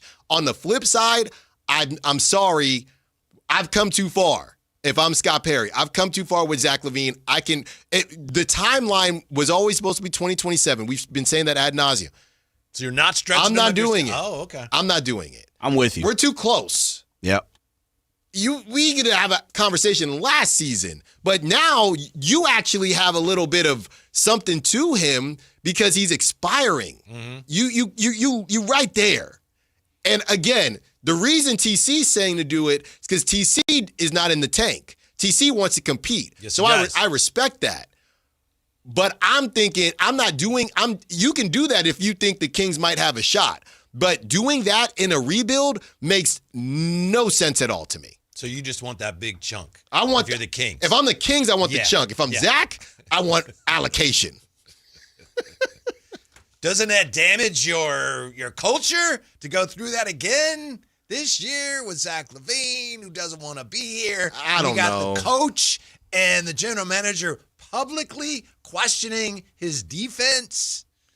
You got fans going after him. It's a bad vibe. Is it worth the money that you get on the back end if you play it out? That's why I say, and I've consistently said this, Alan, and I don't know if you hear, just to add into it real fast on Alan's side, that's why you as an organization have to come out and say this is what we're doing. The longer and the longer and the longer you extend the fact that you ain't told nobody or at least showed everybody, either we're tanking for a couple of years or even if we're even questioning it.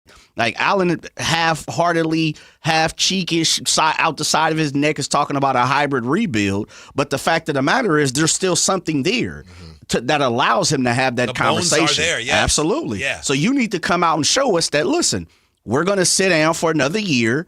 And this is what's going to happen. I think we'll see by their actions sooner or later. Hopefully they get lucky with a top 1, 2, or 3 pick. But I think, they all need to come out and say, this is what we're doing.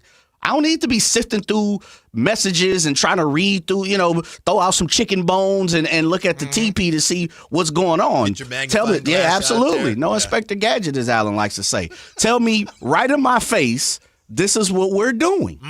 And then we'll all be on the same page. You're just too close now. If you think that you're going to compete next season and you think you're better off without Zach LaVine as far as that competing, then stretch him if you want. If you want to bring back Precious and see what you can do, cool. But if you're in a rebuild, that's a sunk cost. Zach is a sunk cost to me, and we're too close. Would what you are able to do with any of the other veterans influence you on that? Let's say, for example, if you can't move anybody else, are you then we do have to stretch them? Or if you can move, let's say somehow you move Monk and Domas, then are you more inclined to say, all right, we're going to sit tight? No, I let the ball's in their court now. They're getting paid. It's guaranteed money. If they want out, they can come to me and have a conversation. We going to run this how we going to run it. So next year's going to be rough again, huh? It was always going to be rough unless somebody finds that value in Zach LaVine's expiring contract that can also use him. They need 3-point shooting, something like that. But again, if you're the Kings, who am I getting back? I really think that's one of the reasons why we haven't heard what they're going to do. And there's lots of reasons why they don't share that. But I think part of it is there's still too many different ways they can go on so many of these big decisions. Yeah. Again, Malik Monk, he finally dropped under 40, Whitey, but Malik Monk, 39% from three on, 5 threes a game? Because I'm a pizza guy. If you can't find value this summer, you might just not find any. All right, Alan, we've danced around it long enough. The Giants lost again, and early or not, a disturbing pattern is emerging. We're back with that. Sorry, Alan. We got to talk about it next on Sactown Sports. The San Francisco 49ers play on Sactown Sports 1140. Touchdown 49ers! Every game on your #1 sports station. Don't miss the action on your local sports leader. Sactown Sports 1140. Welcome to the Bar None Auction. Bar None Auction is selling thousands of items this Saturday, April 11th in Sacramento. Large farming and construction equipment, cars, trucks, and industrial supplies, all sold to the highest bidder. Always open to the public. Visit barnoneauction.com. What is it, boy? Someone need help? Someone in trouble? Oh, okay. So you just want me to get Progressive Auto Insurance because their collision coverage covers up to $1,000 in vet bills if you're injured in an accident? That's it? Okay. Calm down. Let's not resort to name calling. Progressive's collision coverage helps pay for care for your pet when they're in the car during an accident. No, you're right. Sorry. I shouldn't have said calm down. Progressive Casualty Insurance Company and Affiliates. Coverage included with purchase of collision coverage and subject to policy terms. This is the story of the one. As a maintenance tech at a university, he knows ordering from multiple suppliers takes time away from keeping their arena up and running. That's why he counts on Grainger to get everything he needs, from lighting and HVAC parts to plumbing supplies, all in one place. And with fast, dependable delivery, he's stocked and ready for the next tip-off. Call 1-800-GRAINGER, click Grainger.com, or just stop by. Grainger, for the ones who get it done. Contractors, remodelers, you now have a great supplier to assist you with your next project. Nova Cabinet and Stone in Sacramento. They are Northern California's best kitchen and bathroom remodeling supply store. And Nova has the latest cabinet styles, a great selection of countertops, flooring, bathroom fixtures, and more. Visit their website, InnovaCabinetStone.com. Take advantage of their grand opening special, a $750 in-store credit. Stop by today, Nova Cabinet and Stone in Sacramento. When life calls for a little extra, a kitchen upgrade, paying off debt, or that dream vacation, Valley Strong Credit Union is here to help. With a Valley Strong home equity loan, you can tap into your home's value with competitive rates, flexible terms, and local guidance you can trust. Get approved in as little as 5 minutes, with funding in as few as 5 days. Your goals are within reach. Visit valleystrong.com to get your offer today. Valley Strong Credit Union. Grow your possibilities. Equal housing lender, NMLS number 456506. Spring is here, and there's really nothing better than hitting the open road in a new Honda. Whether you're shopping new or pre-owned, Stockton Honda has the selection and savings, plus get top dollar for your trade. And while life's roads are often filled with bumps, buying from Stockton Honda couldn't be smoother. Wherever the road you travel might lead, Stockton Honda is happy to get you there. Come in today or go to StocktonHonda.com. Anytime, anywhere, it's all here. StocktonHonda.com. Sacramento! Now you've got a place for all things dance. The all-new Energy 100.5 HD2. Where dance music lives. Dance vibes anytime and any place when you get the free Now 100.5 app. Or listen at 100.5 HD2.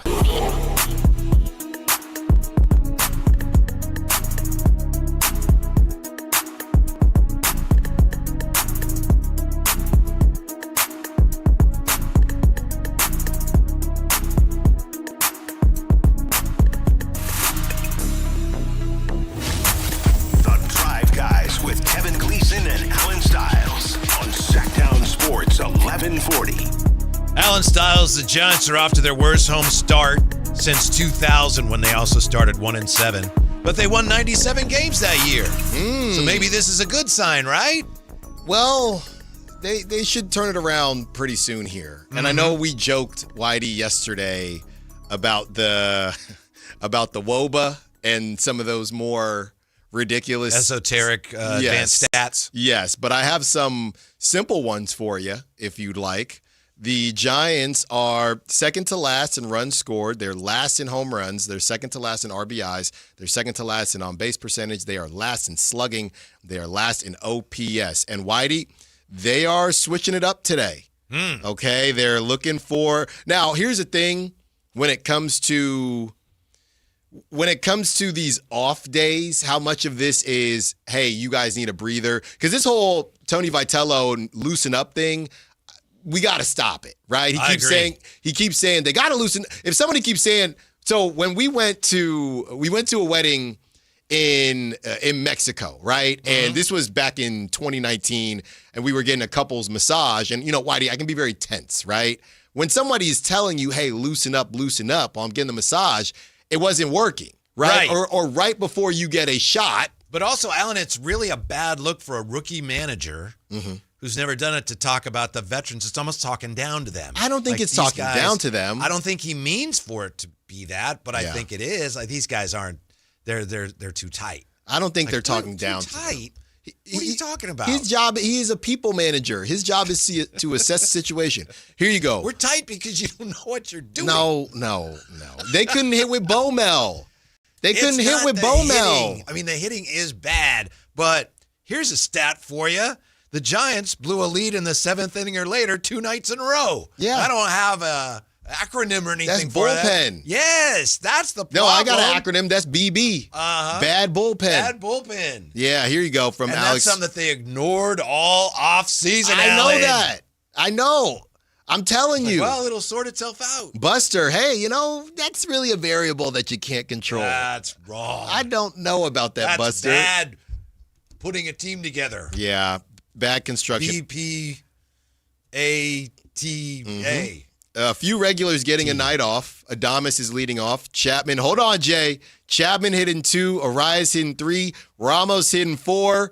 Devers hitting 5. Schmidt hitting 6. Encarnacion hitting 7. Daniel Susak hitting 8. There you go. Jared Oliva hitting 9. Woo! Come on down. Center fielder, baby. Last night. Buster up 2 runs. Yeah. Arias comes up. And I like Arias. He was a good Padre. He's a multi-time batting champ. Arias comes up. Arias, 2 for 2 tonight. Look at his batting average, 310. Look at his on-base percentage, 311. I'm like, you gotta be kidding me. He doesn't walk. Come on, Jay, you gotta swing that stick. He is. He's getting on. It's not his fault. That's right. You gotta have the power to, punch him in. 310 batting average, 311 on base. This is the first time since 2021 that Devers has hit lower than 4th.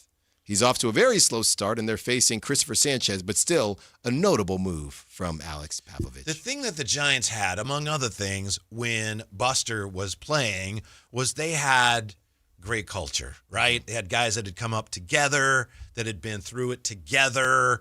They had a way that they played. And with these Giants, it's early, there's still time. But when you have Chapman from a different organization, Adames, Devers from different organizations, it's hard to put that together, especially when the team's not playing well. Right. They do not have close to what the Giants had when they were really good. They still have time to put it together, but right now, they don't have anything like that. No. I mean, the bullpen is a disaster. Yeah. That's where it starts. And they had opportunities. Asked for it, we'll see. They had opportunities, and, these last couple nights, and, the Giants also just look shell-shocked when a team has another rally. You know what I mean? Yes. It's just, hey, we had our rally. Now we're good to go. Guys, 4 runs against the Phillies, that might not cut it. Are you starting to think now that even though it is early, it's only, 11 games, that maybe some of the criticism is valid, or is it still, it's too early? For Vitello? For any of it. No. Vitello, I think we know. It's like, that was a miss. No, we don't know that. We do not know that. We definitely have to see how that all kind of lays out. But you know what? I mean, the other part of it is, okay, Baraki, right? They keep putting this brother in, and it hasn't been good. Yucky, as Giants fans call it. But they haven't had, that was a 2.5. But they haven't had a lot of lefty relief pitching anyway. It was, I think, their second game of the year because they played, it was on that Saturday. So maybe it was the third game of that Yankee series. And I think it was they were behind. You text me about this. Yes, because they bring him in, and Aaron Judge was up in the inning, he just and I'm leaves the yard. What are you doing? And boom! He literally hit the ball off an ambulance. I had to text you wait, what? Then Jim Bowden's like, why is that ambulance there? Yeah, it's not great. Yeah, it's not great. I think right-handers are something like 5 for 9 off of him. Yeah, they got to shut that down. I mean, to me, that's the priorities that I had going into the season as far as the worry meter. Number 1 was bullpen. Number 2 was starting pitching. Honestly, number 3 was probably defense, and number 4 was hitting.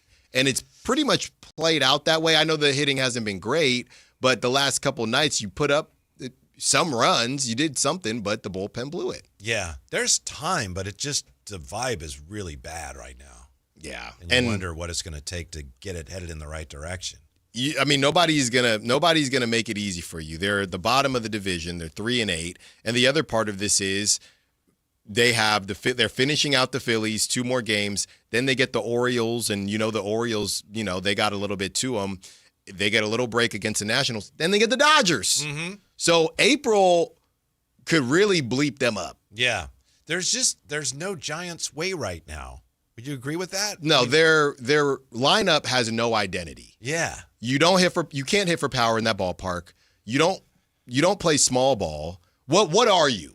What is everybody there to do? Mm-hmm. Did you see Jung-Hoo Lee? Did you know Jung-Hoo Lee is I know you're down on him. You know he's the 15th highest paid outfielder in the league? You think he should be higher? No, sir. 15. He's getting 18. Hold on, Whitey. He's getting $23 million this year. He's the Kirk Cousins of outfielders. He might be. 23 this year, 23 next year. Hold on. A player option for 2 more years. Stretch provision. No. You're going to have to because he is going to opt in because nobody else is giving him $20 million. So the Giants, not including this season, are going to owe him, they still owe him $60 million more dollars, $23 a year. I will say this in their defense, they were not the only team that wanted him. Unfortunately, they got him, but there were other teams that were interested. Yeah. I don't know. I just, you know me, guys. I don't like when you are undersized and you don't do undersized stuff. I don't like that. Mm-hmm. I need if you take it personally? I just need you to have a role. Mm-hmm. I hate role-less players. I don't know who's a better hitter right now. Jung-Hoo Lee, pound for pound, if we wanted to do the Zubats, DeMontis Sabonis thing, I'd rather pay whatever $2 million to Drew Gilbert than pay Jung-Hoo Lee $23 million. And Drew Gilbert can't hit. Yeah. Well, Jung-Hoo Lee at least has more upside, right?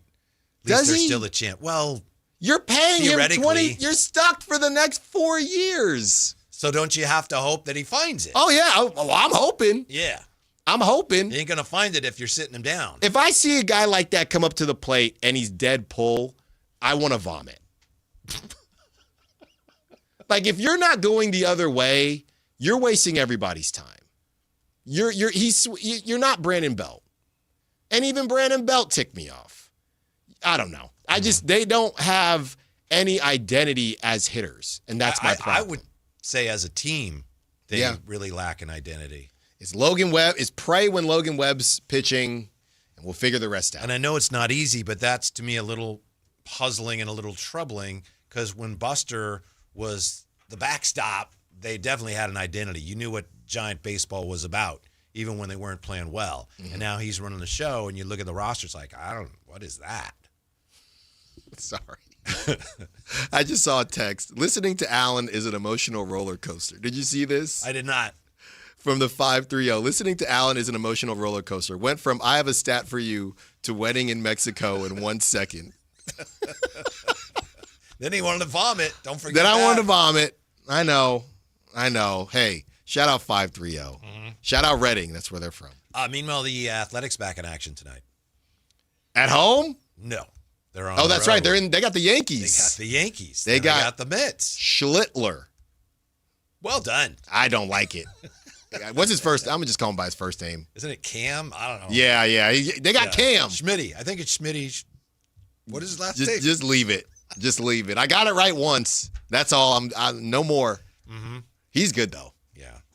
All it's going to take for the Giants, you win a couple games. It's baseball. Win a couple games. But it just seems like the hole's getting deeper with each bad loss, you know? Yeah. You can't, Whitey, you can't sit anywhere. You get to a 3-10 or you get to double-digit losses. That's where it just doesn't look good. Right now they're 3-8. You get to 3-10, 4-11. That doesn't look good. Mm-hmm. Matt Chapman, to me, still looks mad. I don't know. And I know he had a big hit. Didn't he have triple? Yeah, triples alley, But yeah. just look on his face. It's like, this sucks. I don't know. Well, we got him for the next 4 years, so figure it out. Oh, you're happy with that deal, aren't you? No trade clause. Sounds almost like, if I didn't know better, I'd say you don't approve of some of these contracts the Giants have handed out in recent years. I don't like any of them. I mean, you committed to Willie Adames, Matt Chapman. Devers is fine. I don't have a problem with the Devers contract, but Jung-Hoo Lee, Willie Adames, and Matt Chapman, just atrocious. You just remove one of them, right? The Chapman extension, I don't get. Wasn't there a time, though, that a guy like Devers, who initially when he came over, he didn't want to work out with Will Clark and all that? No, there was a time when the Giants was like, yeah, we don't do that. We don't do that. What would you have them do? I don't know. There was a time when they would not have hitched their wagon to a guy like that. They already had traded for him at that point. Maybe it's too late. Should have done a little more research. Well, that's what the Red Sox were saying. He didn't want to go to first for them. Mm-hmm. He's been fine. He's been fine. Okay. When we come back, this tanking team just sliced off a piece of NBA history, and it left people going, wait, who did what? We'll tell you next. Sactown Sports. The Kings play here, baby. Tonight, Kings and Warriors. Game night with Scott Marsh and the high flyer Henry Turner. Starts at 5:30 with tip-off at 7. Listen to your Sacramento Kings. On the official home of Kings basketball, Sactown Sports 1140. If your business depends on reliable vehicles, it's time to upgrade your fleet at myelkgrovechevrolet.com. We specialize in fleet pricing, bulk discounts, and fast approvals, so your team stays on the road and on the job. From work trucks and vans to fuel-efficient sedans and SUVs, we have the inventory, service, and financing to keep your business moving. Call or visit myelkgrovechevrolet.com today and ask about exclusive fleet savings. myelkgrovechevrolet.com. Driving business forward.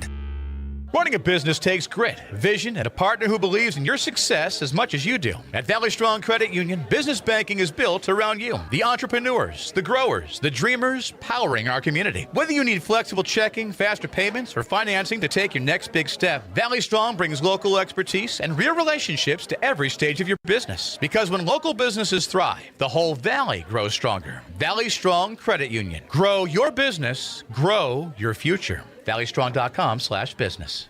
If you don't care about saving 50% off your wireless bill for the same 5G coverage the big guys are charging a fortune for, maybe you care about keeping jobs in America. Pure Talk does. They've pledged to run their entire operation from this country, including all their customer service. Or maybe you care about our nation's veterans. Pure Talk does. They've donated hundreds of thousands of dollars to America's Warrior Partnership, a fantastic organization working hard to prevent veteran suicide. Or maybe you care about closing America's skills gap. Pure Talk does. They're a proud supporter of MicroWorks. They're helping my foundation train the next generation of skilled workers. Don't get me wrong. Saving money's great, and you'll save plenty with Pure Talk. But if you want to be in business with people who share your values, dial pound 250. Say micro, and switch to an American wireless company that actually stands for something. Pure Talk. Golf to Go is brought to you by the Hagen Oaks Golf Super Shop. Here's Frank LaRosa. Augusta National's 11th, 12th, and 13th holes are called Amen Corner, attributed as writer Herbert Warren Wind christened it such in describing the way Arnold Palmer had played those holes in a somewhat miraculous manner. Heavy rains in 1958 prompted a local rule allowing a lift and drop for an embedded ball. When Palmer hit his ball over the 12th green and the ball embedded, the official and Palmer agreed that the ball should be played as it lay, but that Palmer could play a second ball, which he dropped. He holed out for a 5 with the first ball and a 3 with the second. When he was playing 15, he was told his drop at 12 was proper, leading to his first Masters victory. Wynn's inspiration for Amen Corner came from a jazz record titled Shouting in Amen Corner. The center of the Bible manufacturing in the 1900s was in Lower New York City, which became a popular spot for sidewalk preachers to preach old-time religion. The many amen shouts heard each day led to the term Amen Corner. That's your Golf to Go. I'm Frank LaRosa. Tune in every Thursday, Friday, and Saturday for the Toyota Tahoe Report with Johnny Mosley and me, Elena, bringing you the latest weather conditions up at Tahoe. Brought to you by your local Toyota dealers. Toyota, let's go places.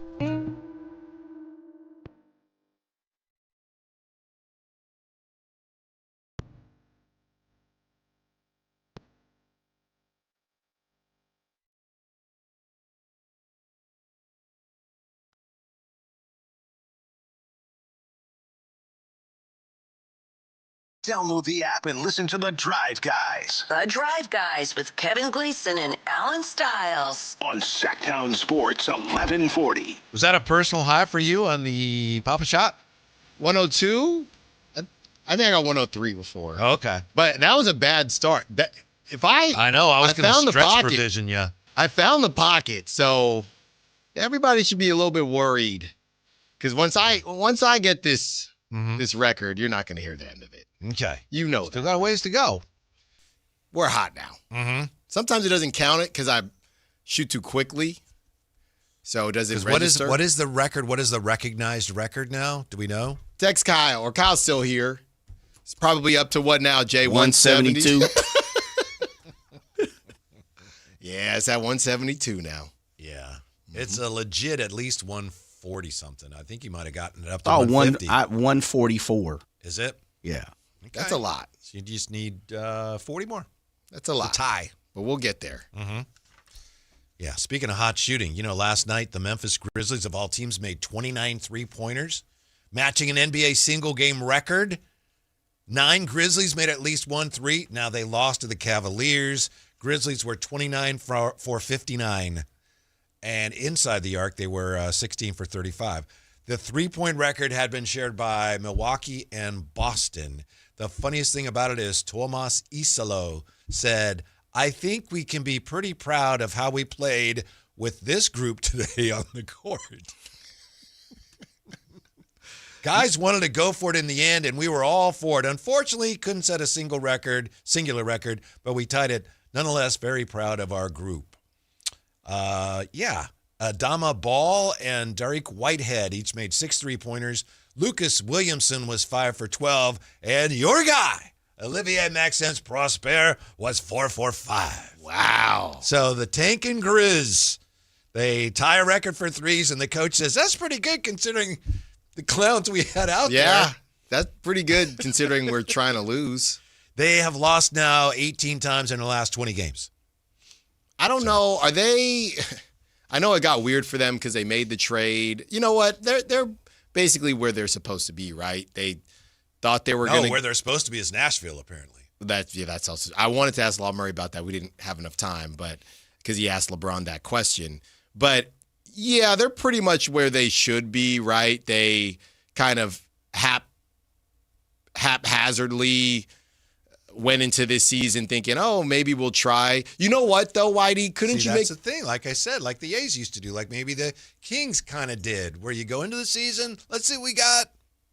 Do we want to compete? Nah, we'll tank. But you know what, though? The fact that you bring up the Grizzlies, I do wonder this as they sit in the Tankathon. Like, they're going to get a good pick, don't get me wrong. They could go anywhere from 7 right now. They could jump up to 2. Do you think it matters, Whitey? I guess it's easier to say after we know the odds, because they could have really put themselves in a position to not drop under 5, knowing what was coming. And let us not forget this offseason, their GM or whoever it was saying, we're not moving on from Ja, which they haven't.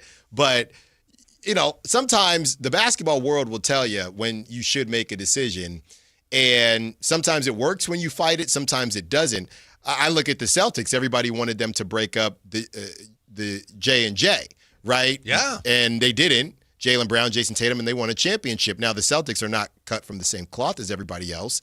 Everybody was saying, hey, you might want to move on from Ja Morant now while he still has some value. The Grizzlies, no. He puts on for Memphis. He puts on for the city. And now we'll see. I just ran the sim lottery. The Grizzlies they jumped up 5 to the second pick, actually. But, if they miss out on something and they're not going to get value back for Ja, what was the point?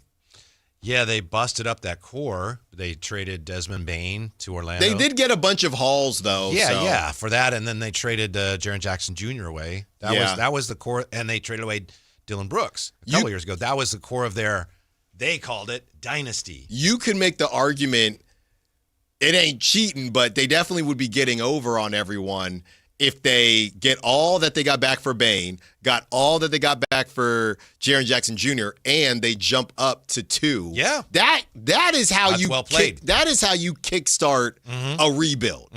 Not some of this stuff who will remain nameless. Not some of this, we're stuck in the mud. Are we going to do this or that? That's how you finesse somebody. That's how you finesse somebody. And here's the thing, though. If you wanted to call Ja our Zach LaVine, if you will, and I know it's different because Zach LaVine only has 1 year left, but we've seen it with the Hawks and Trae Young, and we've seen it with the Grizzlies and Ja Morant. A lot of these teams are thinking, look, we have somebody on our team that's a bit of a sunk cost. So as long as we get value from other places, it is what it is. I think the issue is the Kings don't have a Jaren Jackson Jr. or a Desmond Bane where they can get good value back. If you would say they have somebody like that, it would be Domantas Sabonis, but you ain't getting those types of hauls. Here's potentially some good news for the Kings. The Kings have Portland and the Warriors twice. That's what they have left. The Utah Jazz, with whom the Kings are currently tied, have the Lakers, they have New Orleans, and they have the Grizzlies. Utah may not be able to avoid winning one of those games. Yeah. And they're going to try. They're going to try. They're try to lose, yeah. Oh, yeah. They're going to do what they need to do. They will eat another fine. But I don't know. You look at who they're throwing out there, and obviously the Lakers are pretty injured, but even with LeBron, I think they could take care of it. Boy, your guy Dave is going after people who are mad at fans who celebrate wins. Did you see that? Yeah. Well, he said, don't do that. Dave, we already talked about that. We're past it. It is what it is. I don't even know if people are still doing that, to be honest, to be completely honest with you. Friday, I mean, people were upset, but what did you want anybody to do? It wasn't a DeMar. What was it, Whitey, last week? The DeMar Precious game? That was a game where I think Toronto game? What Dave said was probably better used, just because a lot of people were thinking, what the heck, man? But this game, Nick Clifford going off, and what else do you want them to do? Yeah, so the Kings, it'd be great if you could just get into that 4th spot and you didn't tie Utah, because then it comes down to basically a coin flip. But that's where they are right now, and as of right now, their odds are not that much worse than if you're a bottom 3 team. There's nothing you can do about that. You can't go back in time and lose extra games. No. I mean, these guys, at least Maxime, and he was, it's a big game for him tonight. Yeah, he was talking about how he should be. How do you feel about these guys campaigning? Not just Maxime. Well, it's funny you say that. I was thinking of that, but he was asked. No, but they're all asked. Yeah. Right? Wemby was asked, and people still didn't like it. Yeah. So I don't know. I'm okay with it if someone asked you, what are you supposed to do? I don't know. I wouldn't pick me. Yeah. I hope someone does. I appreciate someone saying, I think I've had a great year, but I think that's what he said, right? And I think it was James Ham asked him, I think. And I don't vote though. So I think I've done, all the numbers are there. I've lived up to all I can do to get first team. But to that point, to that end, I think the last 3 games are pretty significant for him. Yeah. If by chance he goes off, it just puts a little extra pressure on those voters. Now, it's easy for any voter to go, yeah, it was the end of the year, it doesn't matter. But, he puts up some good numbers. It's harder to keep him off first team. But it's going to be hard for him to make first team.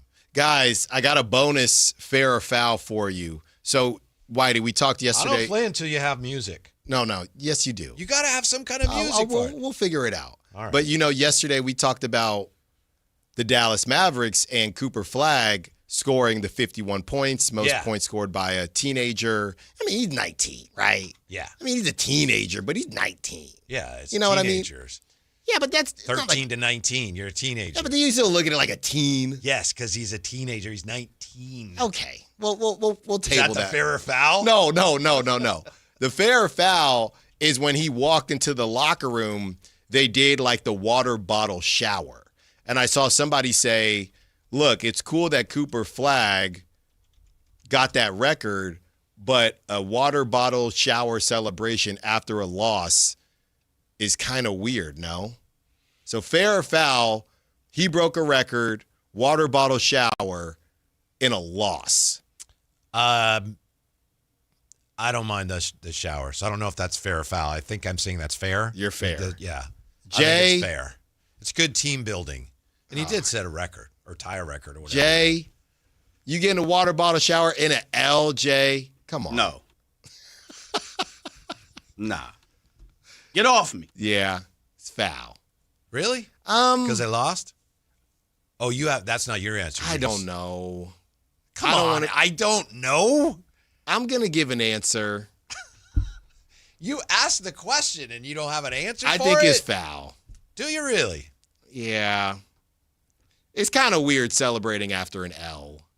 It is weird. Now, especially this season, it's just, what is happening, man? Mm-hmm. It's just, again, I don't think it's an L specifically or a foul specifically because of the Mavericks. It just goes to show how insignificant these games currently are. Right. That's why I'm fine with it this year. That's a good, yeah. That's a good count. By the way, points per game this year for rookies. You got Cooper Flag is first, 21-1. Just looking at Maxime where he ends up here and what that might mean for his first team chances. I know it's not all about points, but let's just see what that tells us. Cooper Flag is first among rookies, 21-1 a game. Con Knipples, 18-7. Then you have Edgecombe, Bailey. Cedric Coward is fifth at 13-4. Jeremiah Fears is sixth. Trey Johnson is seventh. Maxime Renaud is eighth at 12.1. He is the leading rebounder. But based on those numbers, as much as we all appreciate what he's done, it might be tough for him to find his way into first team.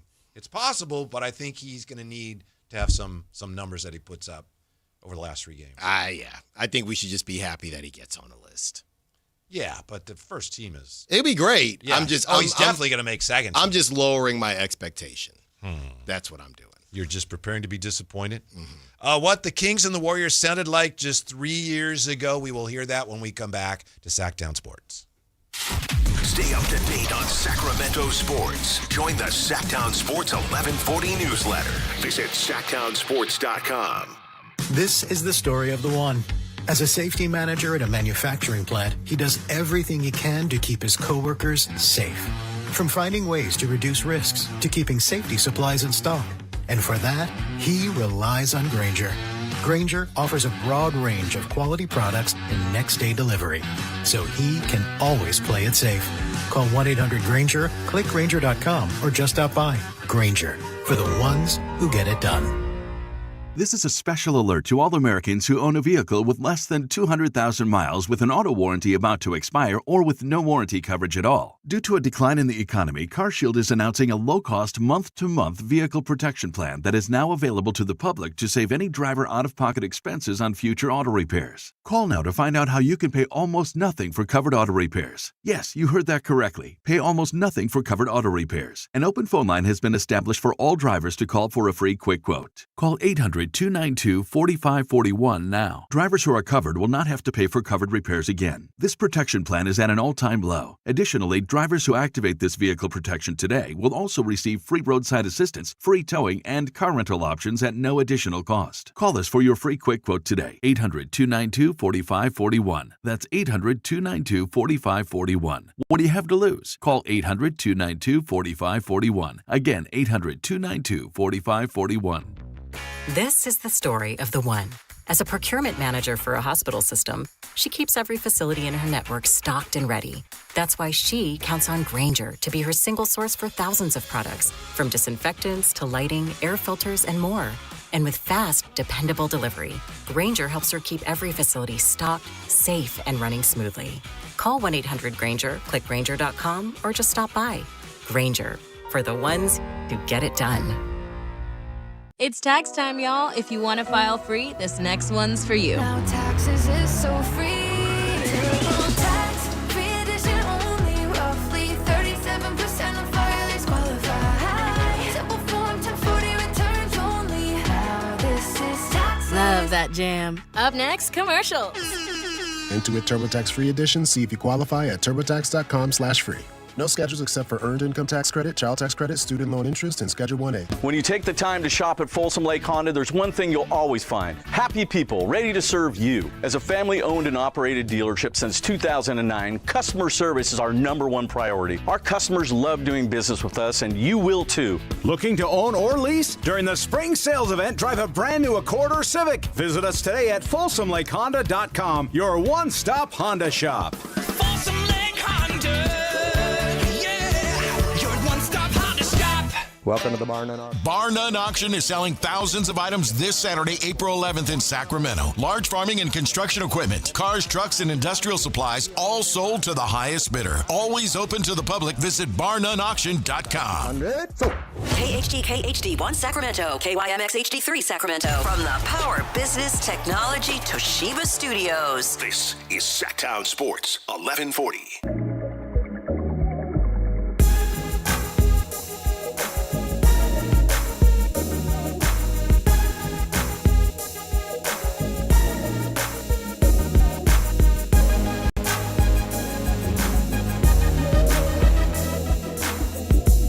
Live and local, it's The Drive Guys.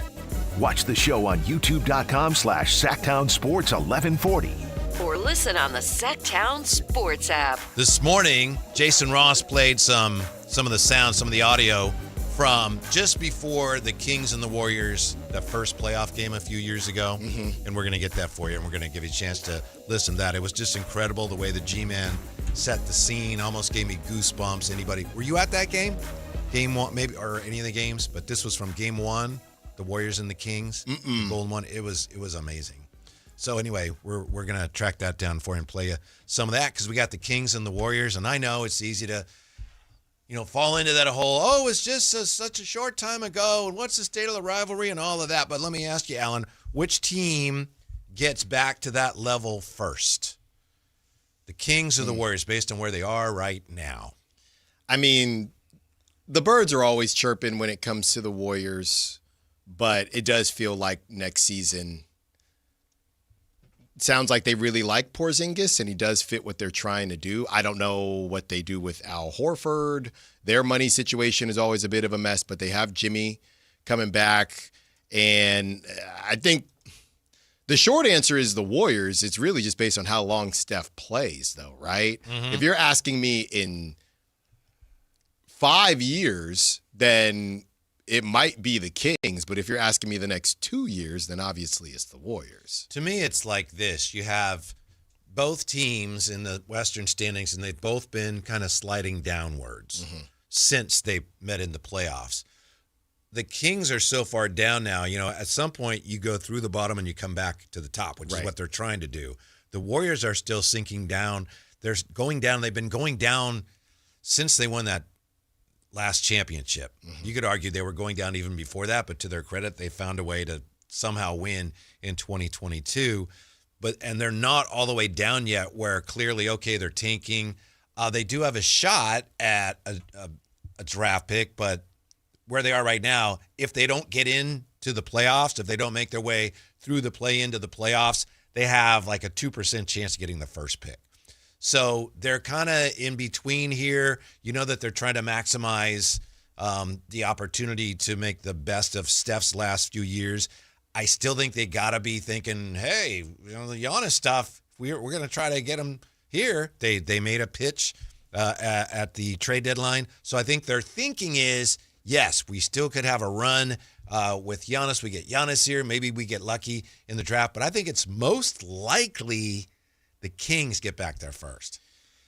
The Kings are, if they're sinking still, they're starting to level out a little bit, and hopefully they can start moving back up. And the Warriors, it's going to be hard for them because they accomplished so much, over such a long period of time. It's hard in the NBA to then work your way back and get younger and reestablish that way. Well, speaking of, it's funny how quick time flies. Draymond feels like he just signed that 4-year, $100 million contract just yesterday, but it's already been long enough that Draymond is discussing, I read, maybe signing an extension, but it would stretch out not a stretch provision, but basically the Kyrie Irving thing where, hey, I'm going to sign an extension, but it's going to lower the cap hit that I am.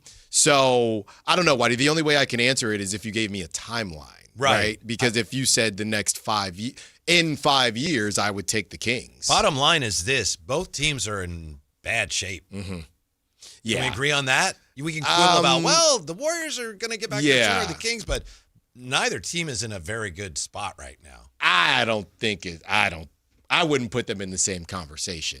I mean, you're going to get Jimmy, and I'm not even that big on the Jimmy dynamic, but. Oh, no. I mean, right. I mean, the Warriors at least have a shot at the playoffs, I know, but they're not in a good spot.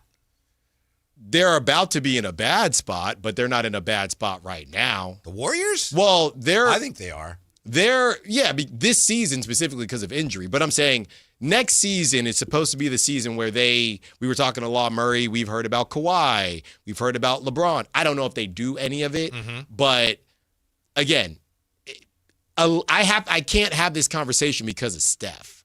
If you eliminate it, once Steph retires, I think the Kings, in theory, could be in a better position. But as long as Steph is there and to a lesser degree Jimmy, I don't think either. And that's the other thing. What are you referring to? Because Warrior fans, they want championships. Right. Kings fans, they just want the playoffs. So I think the Warriors are going to be in the playoffs at least two more, not including this season. They'll be in the playoffs at least two more times before Steph is done.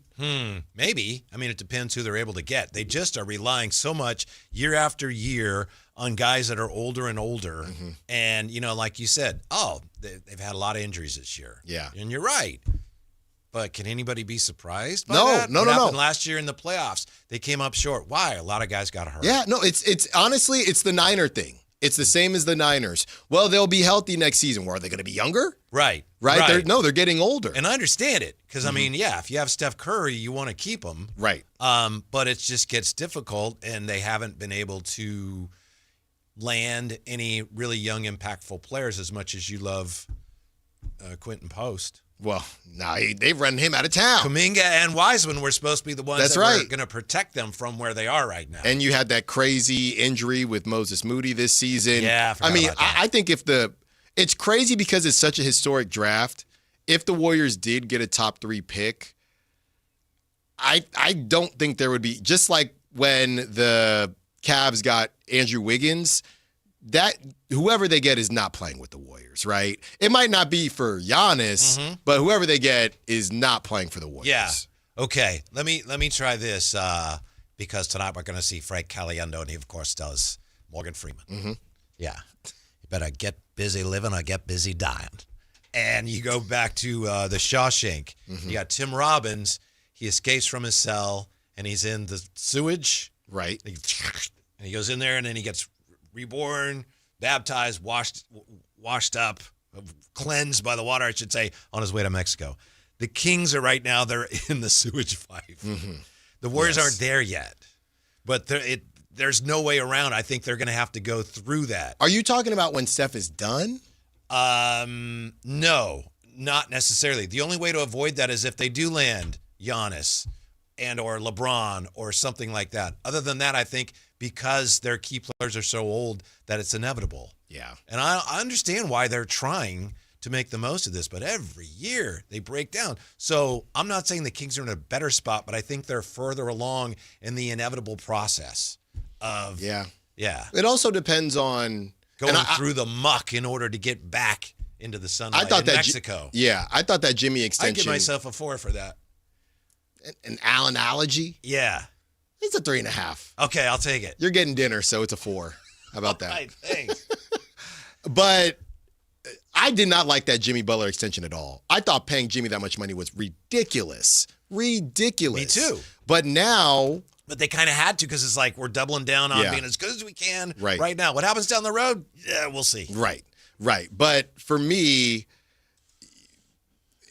the same conversations we've had about them, we have no reason to believe that they'll be any healthier next season. We know what they want to do.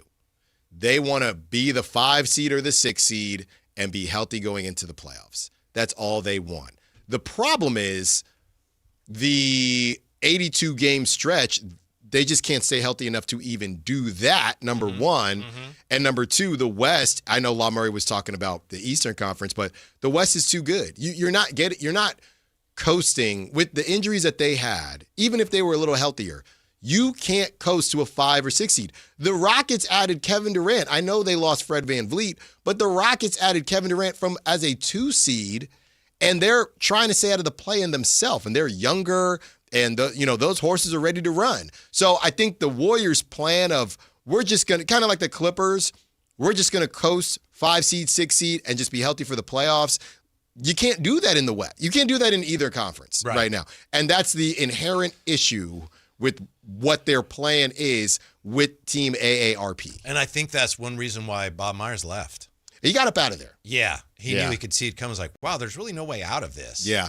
You might get lucky again and have another miracle year like 22, but it's unlikely. And so that was smart. Well, and when you have said, hey, Steph is worth this much to the organization, if he wants Draymond's not going anywhere. And I know there were rumblings about some Draymond trades, but he ain't going anywhere. Yeah. But honestly, I'm not saying they're in the same spot, but I don't think either franchise is in a very good spot right now. No. Yeah. I also look at the Warriors, and my question is, going back to the market stuff, when Steph leaves or retires, whatever it is, who are the Warriors as a market? Are they going to get free agents? I think, oddly enough, they always claimed they were going to, and it hasn't really. Right. And they have Steph right now. So I'm saying once Steph is gone, you signing up to play with Pajemski and Moses Moody and Quentin Post in the Bay? Hey, if Pajemski's getting booed, how come Patrick Bailey's not? Look, man. I don't know what they got going on over there. They're struggling over there. Let's go back to a happier time for both franchises. Let's go back, and as I mentioned, J. Ross played this today, and it was tremendous. And this is, I think we'll hear J. Ross, and he's thrown it to the great Gary Gerald, who was setting the scene before Game 1 of that playoff series between the Warriors and the Kings at the Gold One Center just 3 years ago. It's coming up for you right here on Sactown Sports, Alan. It's worth the wait. I promise you. Oh, I know it is. Yeah. I know it is. I'm looking here. Yeah, the word is that the Warriors want Kawhi. The word from who? That's just the word. Okay. It's on the chat, but of course they do. They want Kawhi and they want Giannis. Who would you rather have, Giannis or Kawhi? If I'm the Warriors, Giannis. Just because Kawhi, again, that's the last thing I need is another guy who's I never know. Giannis too, though. I know, but I mean, he hasn't had the major issues that Kawhi's had. Kawhi is underrated. Kawhi is unbelievable. Here it is to welcome you. Yeah, that's the G-Man. A little bit. Man. Yeah. Here we go. Here it is to welcome you to another NBA game of playoff basketball involving the Sacramento Kings at Golden One Center. Round 1, Western Conference playoffs begin.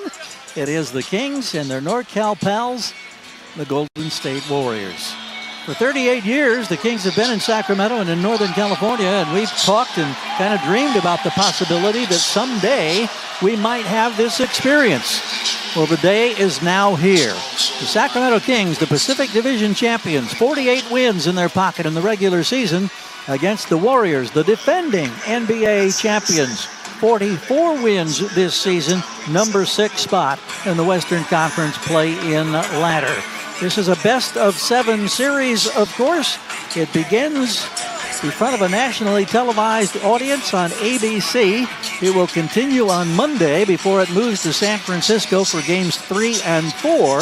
It's a best-of-7 series. The format is simply 2 home, 2 road, and then you alternate home, road, home if those games are necessary.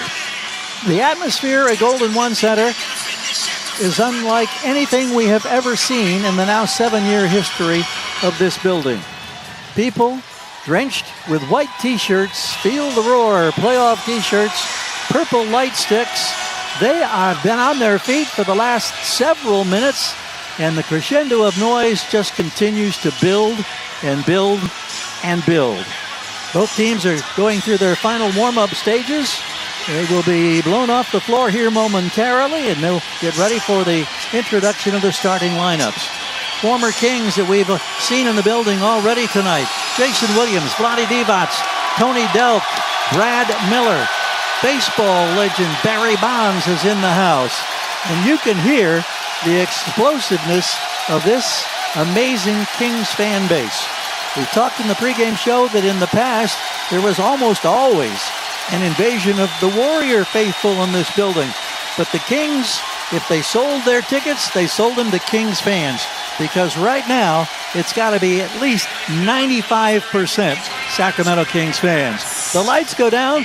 The purple glow sticks are alive. We'll come back and check the starting lineups and get ready for the opening tip right after this break on the Kings Audio Network.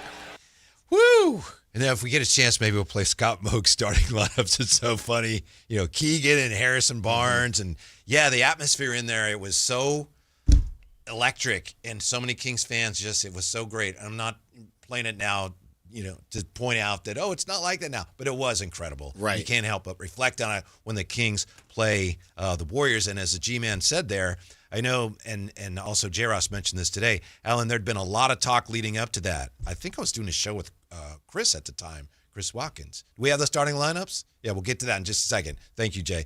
But there had been a lot of talk of, how many Warrior fans are going to be there? And when that we got ready for the first game, there were very, very, very few Warrior fans. Yeah. Like, where are they? You know, usually there's a pretty good segment. And for that first game, they were not there. Sacramento showed up. Yes. 916 showed up because even still that next season in the play-in, I would argue, because I was in the building for that play-in game, and you did see the Warrior fans show up. Yeah. Before that night, I think it was just like G-Man said, either the Warrior fans sold it for top dollar or, you know, Kings fans just decided we ain't letting it happen. Mm-hmm. Do you want to hear Scott Moak's starting lineups? Oh, please. All right, game one. Here we go. Kings and Warriors.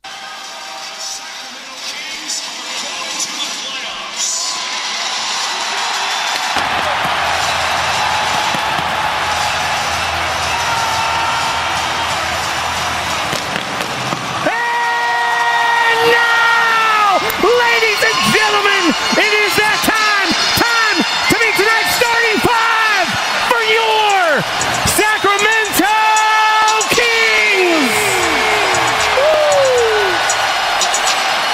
Running the points from the Kentucky Wildcats, 6'3", number 5, De'Aaron Fox.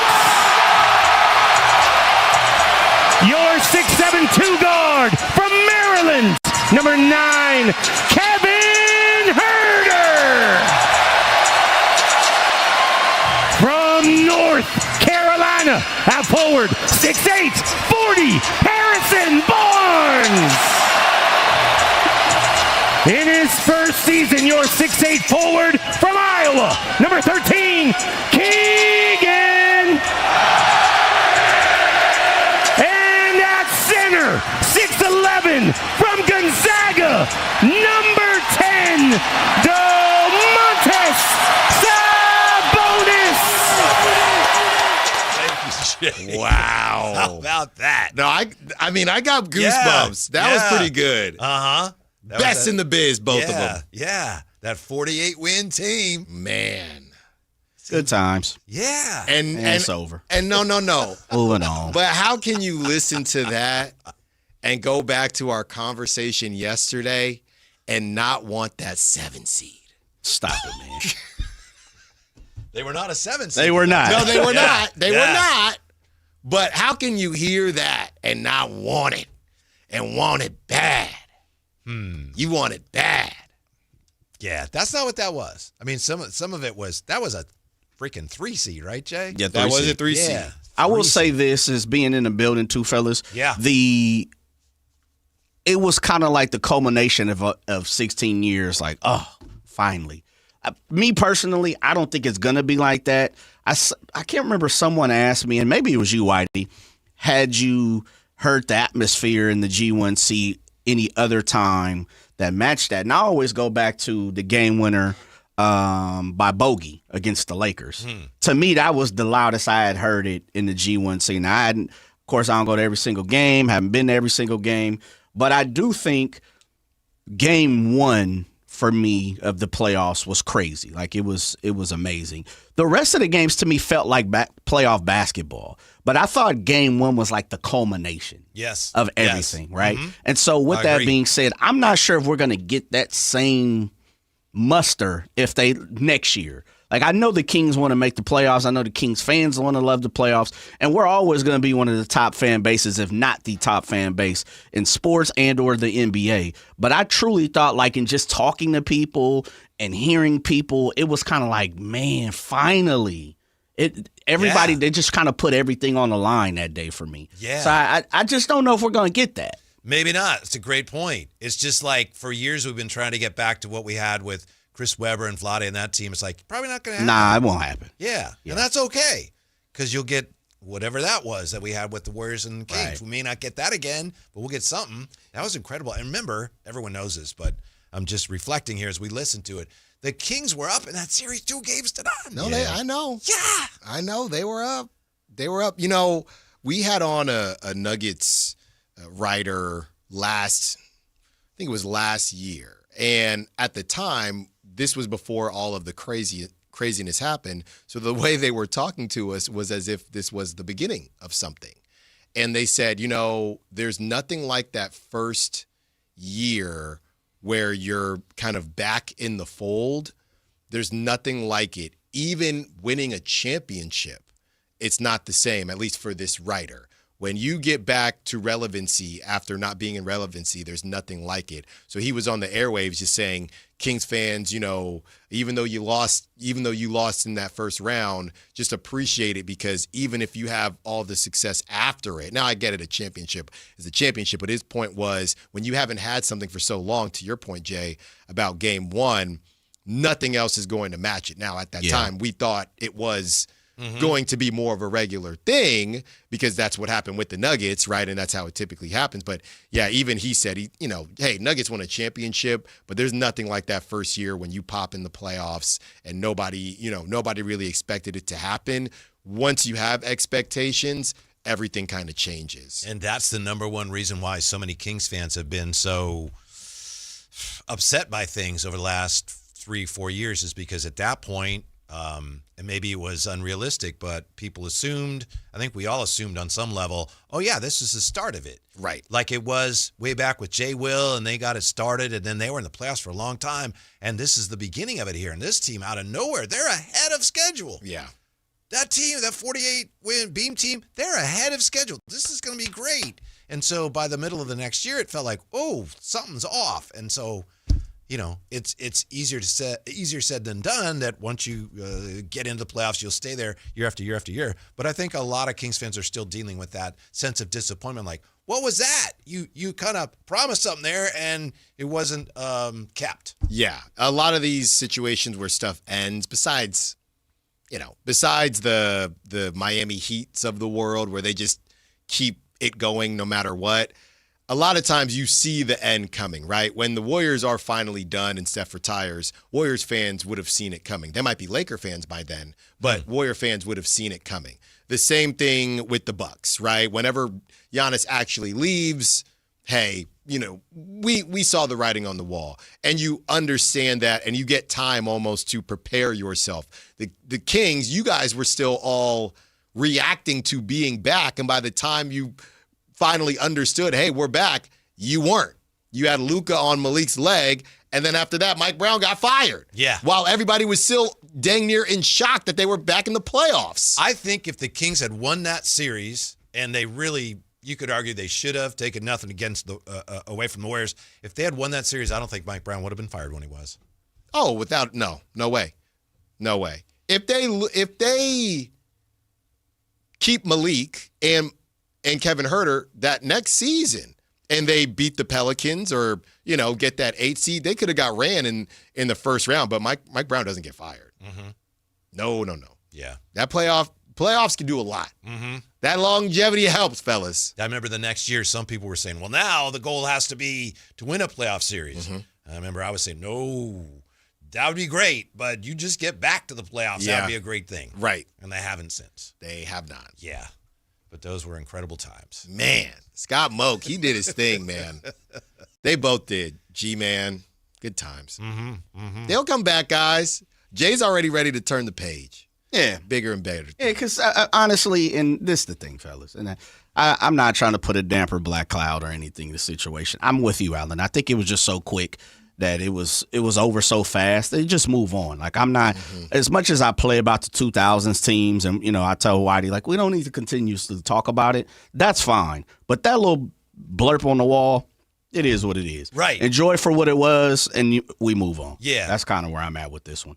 I asked you to play it, Jay, not because I wanted to say, see what it was, and it should be that. No, but it's just cool. Just a reminder. Yeah, absolutely. When I heard it today, I was like, oh, my goodness.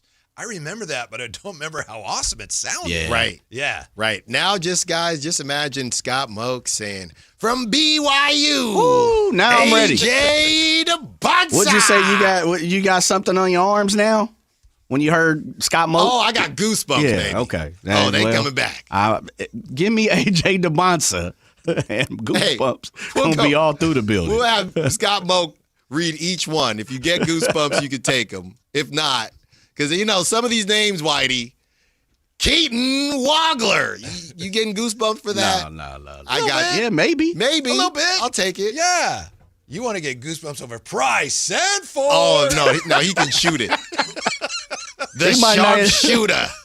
Come on, guys. The tough part is that you can't say much because you don't know where these guys are going to land. No, right? I'll tell you this. I never got in trouble with that with Devin Carter because Chris and I, we were doing the show. We didn't look at any guards the whole time. We didn't grind any tape on any guard. So there was none of this positive or negative because we weren't looking at them. Mm-hmm.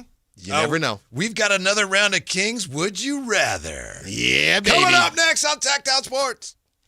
The Kings play here, baby. Tonight, Kings and Warriors. Game night with Scott Marsh and the high flyer Henry Turner. Starts at 5:30 with tip-off at 7. Listen to your Sacramento Kings. On the official home of Kings basketball, Sactown Sports 1140. Gold demand is skyrocketing to record highs. As more Americans rush to preserve their savings, will there be enough gold? I'm Dr. Ron Paul, and I believe physical gold is the only way to truly protect your 401k or IRA savings. Gold offers tangible security that can't be tracked, stolen, or inflated. That's why I strongly advocate for gold IRAs. To learn more, text the word SECURE to 989898 now. Birch Gold Group will send you a free info kit on gold IRAs. Birch Gold is the only gold company I trust, and their thousands of great reviews prove I'm not alone. So don't wait another second. Protect your retirement savings today and see how easy it is to move your IRA or 401k into physical precious metals. Text SECURE to the number 989898 for your free gold IRA info kit. Again, SECURE to 989898. Message and data rates may apply.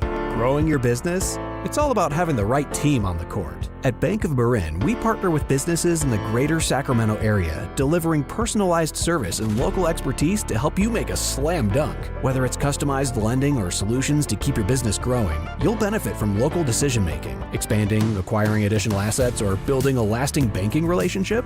We're ready for tip-off. Bank of Marin, your local business bank. Visit us at bankofmarin.com. Member FDIC. Confidence is knowing you're ready to handle whatever comes your way. That's what it feels like to take on your workday with Cintas. They make sure your AEDs are up to date, your fire extinguishers are tested and inspected, your floor mats are cleaned and delivered, and your workwear looks good, feels good, and is freshly laundered with the Cintas Apparel Plus program. So are you ready to take on today? Visit Cintas.com. Oh, I'm ready! And get ready for the workday. Taxes was feeling so stuck. Sitting in traffic, squeezing into a parking spot, all to squeeze in getting tax help during your lunch break. Now Taxes is a TurboTax expert who does your taxes for you, while you go about your day getting real-time notifications about their progress and the most money back guaranteed. Now this is Taxes. Intuit TurboTax. See guarantee details at turbotax.com/guarantees. Only available with TurboTax experts. Real-time updates only in iOS mobile app. Capital Casino is conveniently located in downtown, 411 16th Street, and has been a part of the greater Sacramento area for over 20 years. They offer the best variety of games in the region in a safe and friendly environment, and there's plenty of parking, all well lit and monitored by security. Come have a great meal at the cafe and restaurant inside. Capital Casino has the best food, the best service, and the best action. But please always remember to gamble responsibly. 1-800-GAMBLER. Welcome to the Bar None Auction. Bar None Auction is selling thousands of items this Saturday, April 11th in Sacramento. Large farming and construction equipment, cars, trucks, and industrial supplies, all sold to the highest bidder. Always open to the public. Visit barnoneauction.com. 100. So.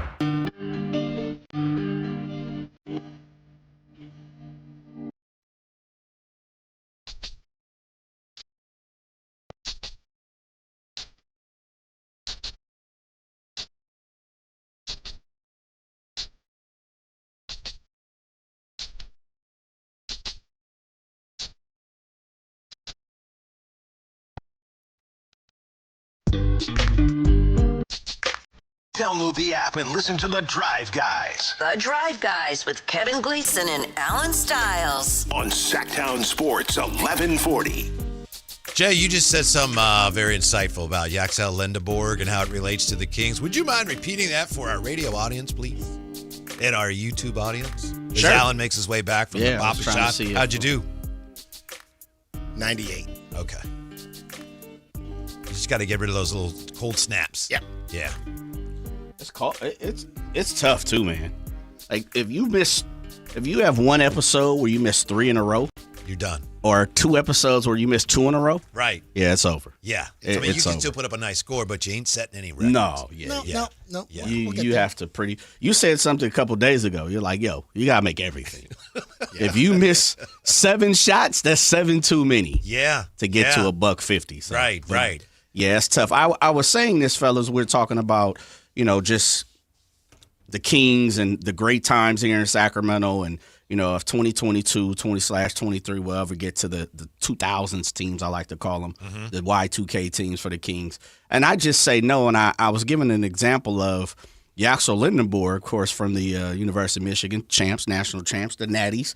After the game of Arizona, they interviewed him after the game on the court, and the Fab Five, I don't know if everybody has seen, the Fab Five has kind of rejoined, kind of come together, culmination over the last couple of weeks. And so they were doing a broadcast for the University of Michigan in the building, all 5 of them together for the first time in forever, probably, right? And so Yaxel Lindeborg was asked the question. He was like, no disrespect, shots out to the Fab Five, but if we win a national championship, we will probably be the greatest Michigan team ever.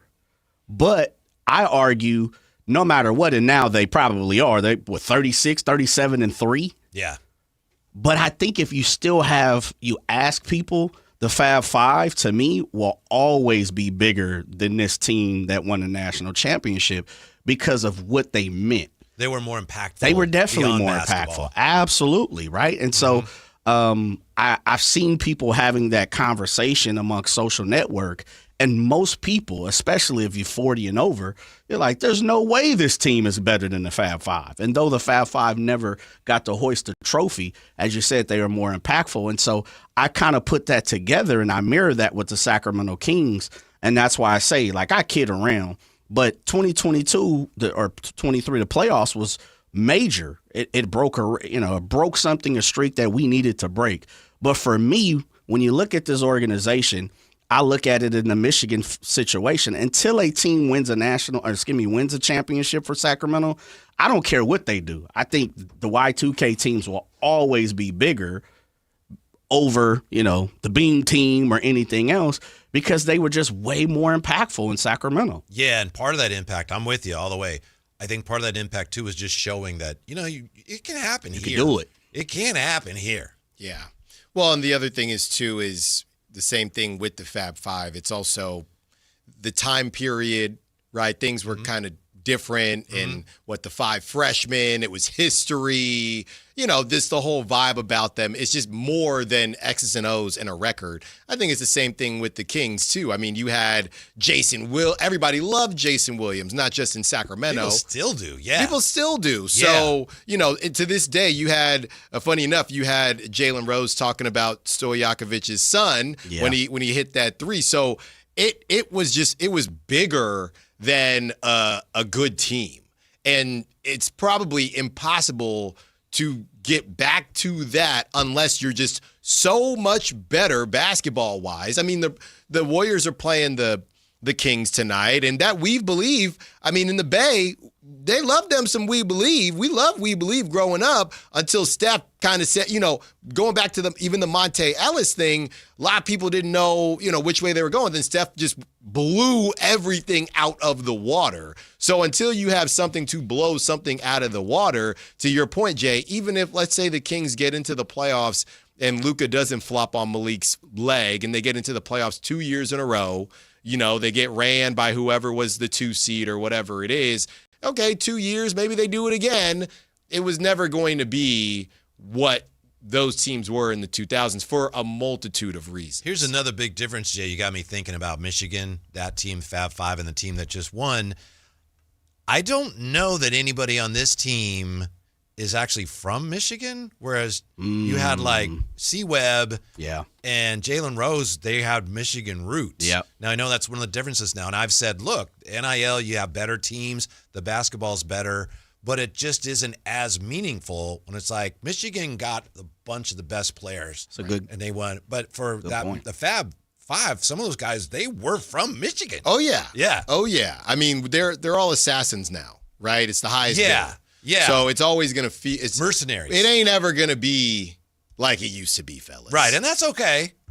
But I think that's why some of those older teams had a little more resonance in a way. Yeah, it's the same way. It's the same way. Hey, why doesn't anybody wear LeBrons with jeans? Well, some people do, but LeBron. What is that? Well, I'm just saying. Everybody says, "Oh, MJ is more impactful." All of this because his shoes, how they kind of transformed into people wear them with normal clothes, and you don't do that with LeBron. But it was. I would have never thought of that, but I see your point. But it was different back then. Yeah. Right? MJ. It was just MJ. What's going on with Steph Curry and his shoes now? Man, he's just having some fun, man. Yeah? Yeah. He can do whatever he wants. He's a free agent or something? Yeah, I don't know. Do you go to Nike if you're him? Then you're just another guy. Jay, what's up with Steph and his shoes? What's he doing? He is auctioning off. So for people that don't know, Steph is a shoe free agent, which means he is not signed to a shoe company or a shoe brand. He was an Under Armour product ambassador and a Nike before that. And so he is not under contract. So this past year, he's been winning all kind of different shoes that coincide where the Warriors play. If they play Chicago, he wears some Jordans. If he goes to Portland, he wears some Oregon Duck Jordans or whatever, the Nikes or something. Some Sabrina INS. Yeah, exactly. Something to do with that. What's he wearing tonight?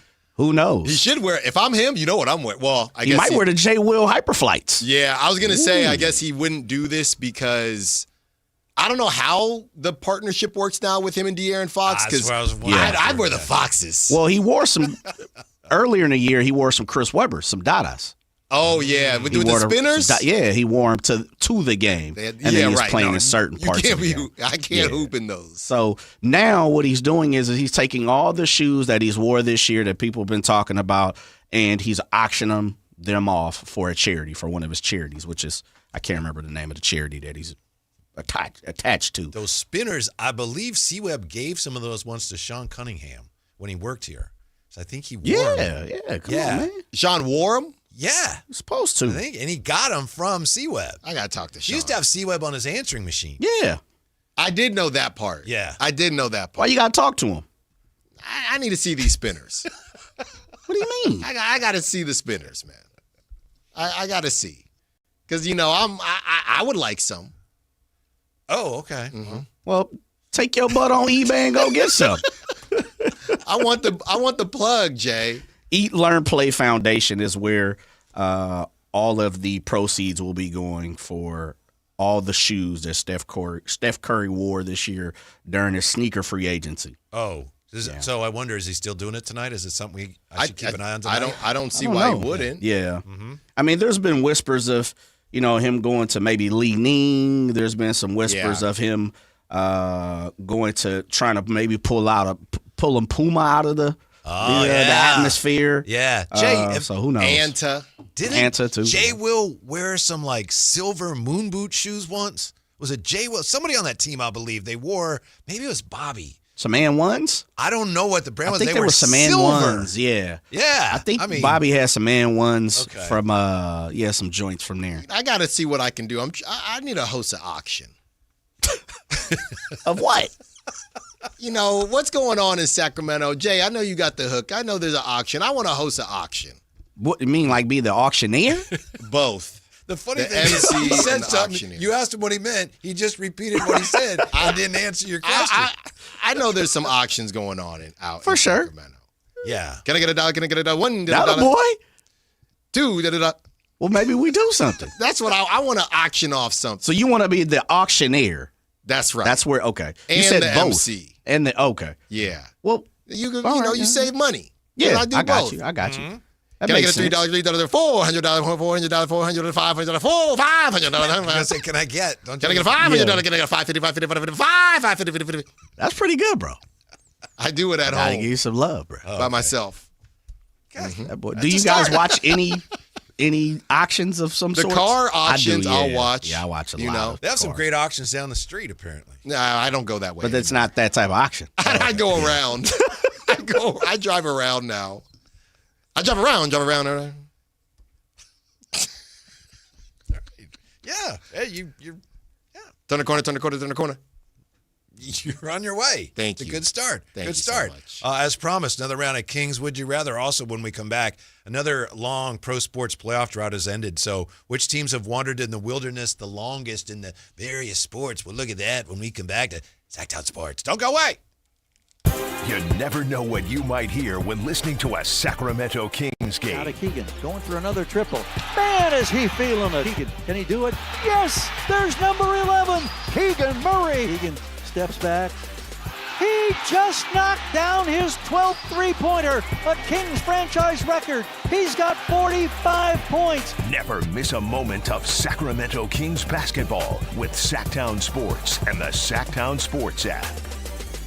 When you take the time to shop at Folsom Lake Honda, there's one thing you'll always find. Happy people ready to serve you. As a family-owned and operated dealership since 2009, customer service is our #1 priority. Our customers love doing business with us, and you will too. Looking to own or lease? During the spring sales event, drive a brand new Accord or Civic. Visit us today at FolsomLakeHonda.com, your one-stop Honda shop. Folsom Lake Honda. Yeah, your one-stop Honda shop. A's fans, the 2026 season is coming fast, and single game tickets are on sale now. Be there for an exciting season packed with theme days, giveaways, and firework nights, including bobbleheads, jerseys, hats, and much more. And getting in is easier than ever. Tickets start at just $8 for select April and May games. From opening day to unforgettable summer nights, there's something for everyone at the ballpark. Get your tickets today at athletics.com/tickets and be part of the excitement this 2026 season. It's tax time, y'all. If you want to file free, this next one's for you. Now taxes is so free. Typical tax, free edition only. Roughly 37% of filers qualify. Simple form 1040 returns only. Now this is taxes. Love that jam. Up next, commercials.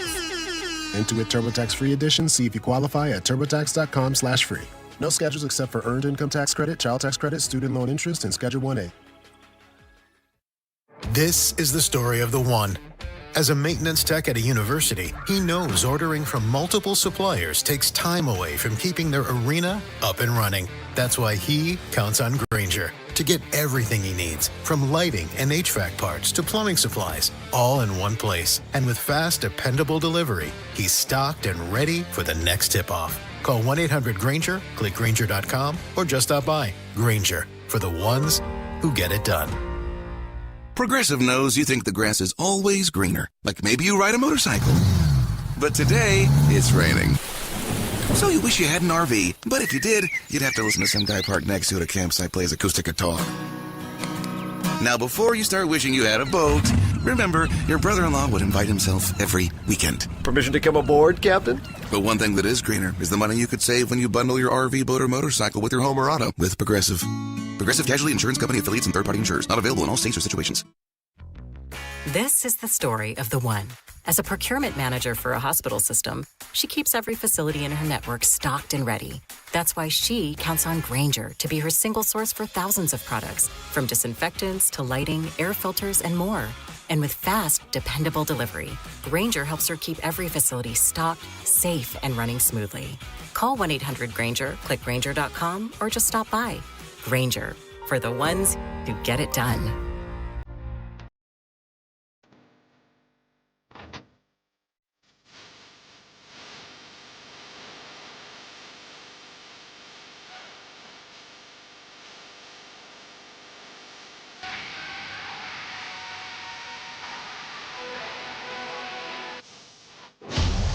The Drive Guys with Kevin Gleason and Alan Stiles on Sactown Sports 1140. Kings and the Warriors tonight. We were just a few moments ago basking in the memories of that first game at Golden One Center when the Kings broke the playoff drought and played the Warriors in that playoff series. Another long playoff drought ended over the weekend. The Buffalo Sabres of the National Hockey League, they're back in the playoffs, and that snapped a 14-season drought for them. That was the longest active streak between playoff appearances in the NHL. Do you know who the longest playoff droughts belong to in the other sports? For example, what NFL team has gone 15 seasons without making it to the playoffs? We asked a version of this in Football Feud or something. Oh, did we? I can't remember, but hold on. I'm not trying to stump you. I'll tell you. I don't mean to No. Can you do it, Ellen, for $50? It's just these random one-offs. One team has missed the playoffs 15 straight seasons. This is all NFL. Another team 8 seasons, and then 2 teams 6 seasons. 15 straight seasons. Yeah. And I just have it here. I don't know if I would have guessed it if someone had asked me, but I happen to have it here. The 15-season drought is the Jets. That's how long ago it's been. I'm just sitting there counting. 2010. I thought the Jets, I literally didn't say them because I thought Mark Sanchez, that kind of protected them. Falcons, 8 seasons, and the Colts and the Saints, 6 seasons each. How about the longest playoff drought in Major League Baseball? We got an 11-season drought, 10 seasons, 7 and 6. Where's the Rockies at? The Rockies are 7 seasons. 2018 was their last playoff appearance. So that's third. I know the Angels had one random year, but that couldn't have been the Angels, recently. 11 seasons. Number one answer. Yeah. 2014. Have you been to that ballpark? I haven't been in a while, but I've been there. I've been there a lot. Is it nice? It's like Anaheim Stadium? It's SoCal. Yeah, it's all right. Just a it's normal ballpark. Mm-hmm. I mean, the weather's nice. I haven't been there since they put the Lion King Mountains in, so it's been a while. Yeah. I think last time I was there like 2013-ish, 14. Okay. It's just, it's cool. I feel like it I've should been be there on the since, list. Like 1978. Yeah, I feel like it should be. Yeah, on well, the you list. might get different times. I just had to check because, I think that's where the Kings got the idea for the beam. Because in Anaheim Stadium, they have the A with the halo, and when the Angels won, they would light the halo. Mm-hmm. And I think that's where the idea for the beam came from. Angels 11 seasons, Pirates 10, Rockies 7, and the Nationals 6. How about the NBA? But the Nationals, the last time they won the World Series. Yeah. The NBA, 9 seasons, 6 seasons, 4 seasons, 4 seasons. Say it one more time. The NBA, last playoff appearance for this team, 9 seasons, 2016. Hornets. Hornets is correct. 2019, 6 seasons for the Spurs. Ooh, that's a sneaky one. 4 seasons, 2021, the Trailblazers and the Wizards. So the Spurs, Trailblazers, and Hornets could all snap that streak. Yeah. Well, I don't know about the Blazers, but Spurs are obviously going to do it.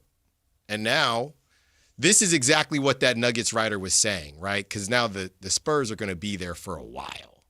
But the difference is the Spurs had found their guy in Wemby, and they built around him. And I don't know. I mean, the Kings never really had their guy, to be honest with you. Mm-hmm. Even you could say that De'Aaron was their guy, and he played like it that season, and so did Domantas Sabonis. But when you look at teams that enter these conversations, most of them have top 10 players, top 15 players, and the Kings didn't have that. So I don't know, even if things went differently, I don't know how sustainable that version of the Kings was. I don't know if that makes anybody feel any better. Well, the Kings, they're probably not going to make the playoffs this year. That'd be 3 seasons, right? Yeah, they're on their way. Yeah. Be back So in they're that working combo. on another little mini streak? Yeah, hopefully not. Yeah. Hopefully not. It should be fairly. If the Hornets, Spurs, and Trailblazers all make the playoffs this year, then the Wizards that'd be 5 for them. And then the Kings at 3, they'd be, I don't know. They'd be on the radar. The quote-unquote on the. But by King standards, 3 seasons without a playoff appearance is like, that's no, we just getting warmed up. That's nothing. Yeah, we just getting warmed up. Alan, how about another quick round of Kings? Would you rather? Okay, well, I won yesterday. Yesterday got spicy. Yeah. I don't think anybody won yesterday. I think I won in my questions. I think you lost. Now that you mentioned it, I wasn't going to, really go there. The 7 seed? Yeah. Where my collars at for the 7 seed? I think you lost decisively. I thought I had that Skip, one. you got me right. Alan, I do not have you. Skip, call back. Let me explain something to you. What you got, Whitey? Okay, if you could only bring one back next year, for whatever reason, you can only bring one back next year. I think this is yours, actually. Did you have DeAndre Hunter or Malik Monk? Was that yours? Yes. DeAndre Hunter or Malik Monk? DeAndre Hunter. It's the years. It's a cop-out, but he's expiring. Me too, because Malik, I know that they were not able to deal, and DeAndre Hunter, maybe they can. Yeah. So as this pains me, but probably have to be DeAndre Hunter.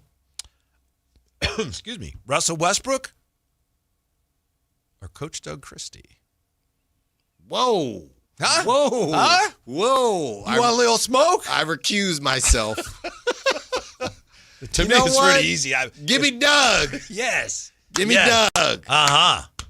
Give me Doug. It's Doug. Yeah. That's not really that difficult. Give me Doug. Let him rock, man. I think it might be for some people.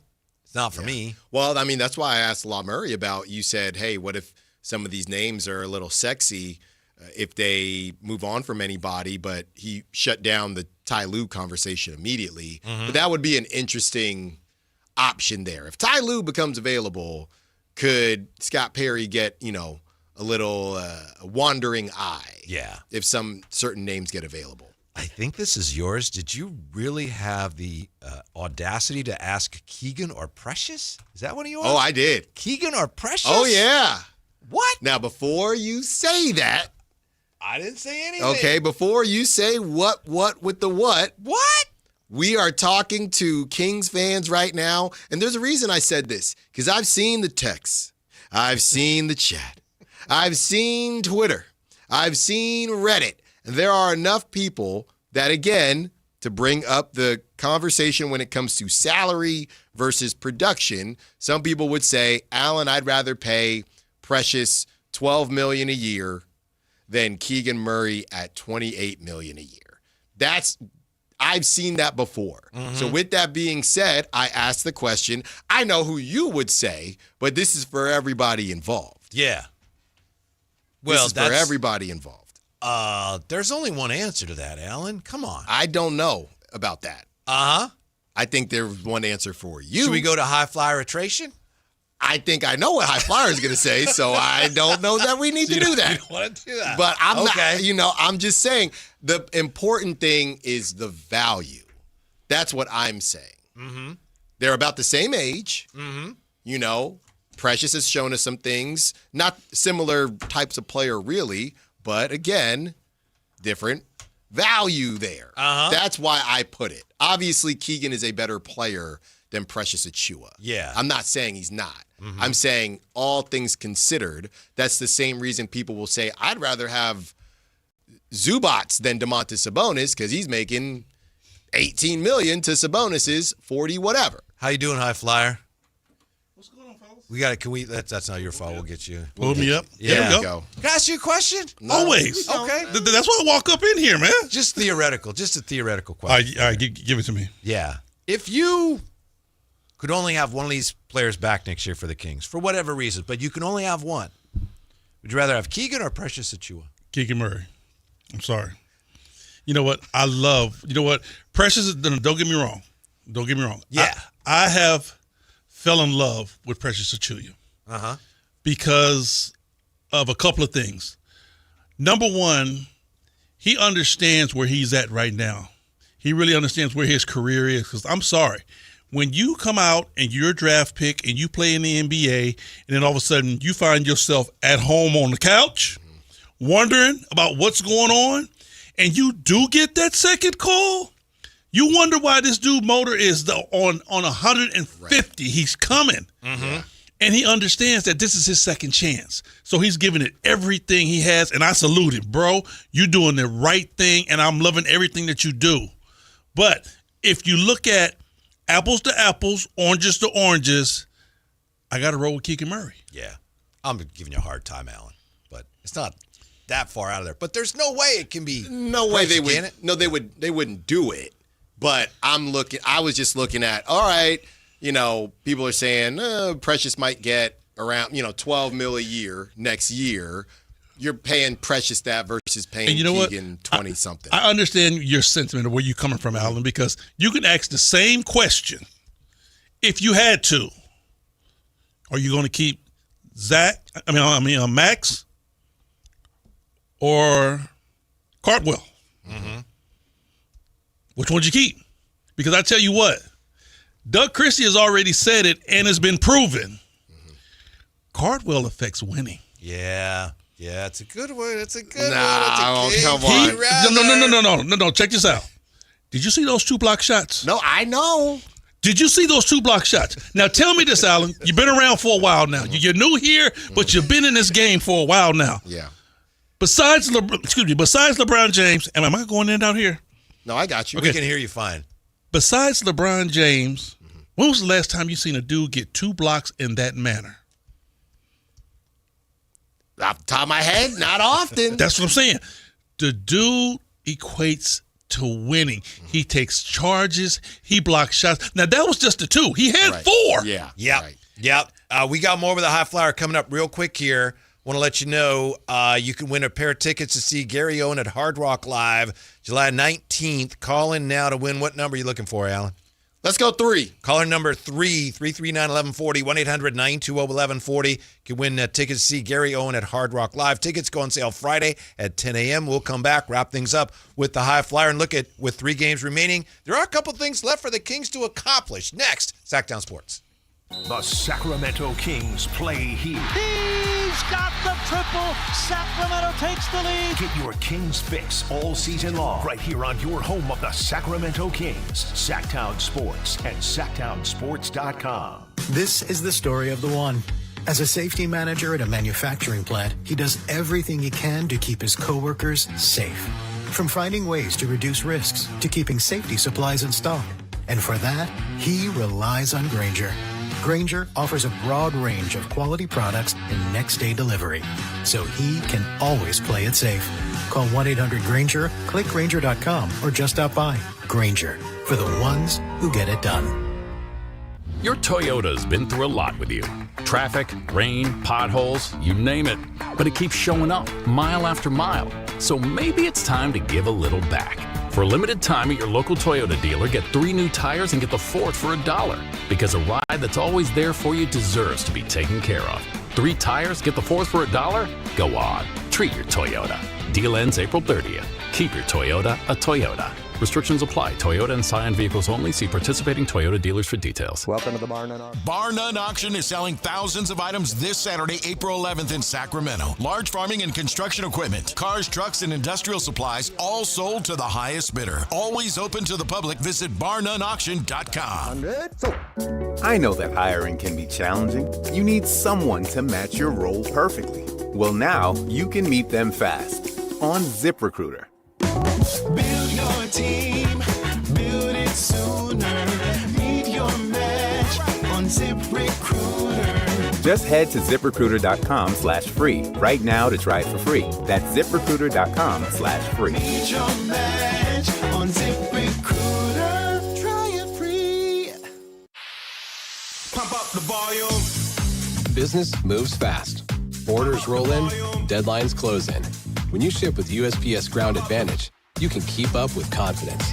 Every package stays in our secure network from dock to door. And with nationwide reach, dependable tracking, and upfront affordable pricing, you get built-in peace of mind. You run the business. We run the routes. Visit USPS.com/Ground Advantage to learn more.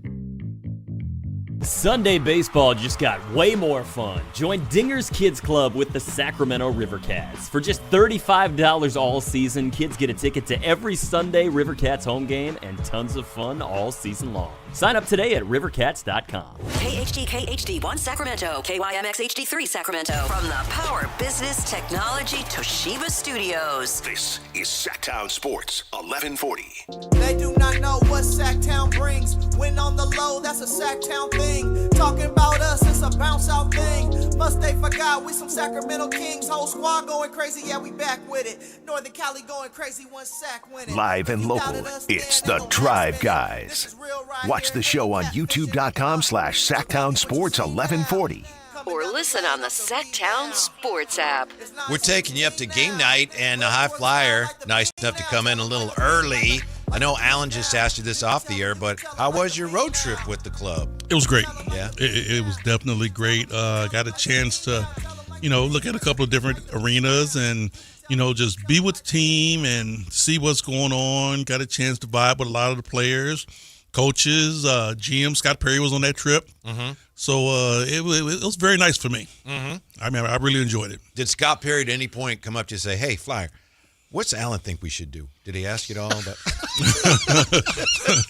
Say, what would Alan do? Yeah. It was probably off the record. Why? Right. I know. You know what I mean? I think Perry and Alan got a closer relationship to that. They text each other. That's right. Send tweets and memes and all the other good stuff. He wouldn't tell me anyway. That's right.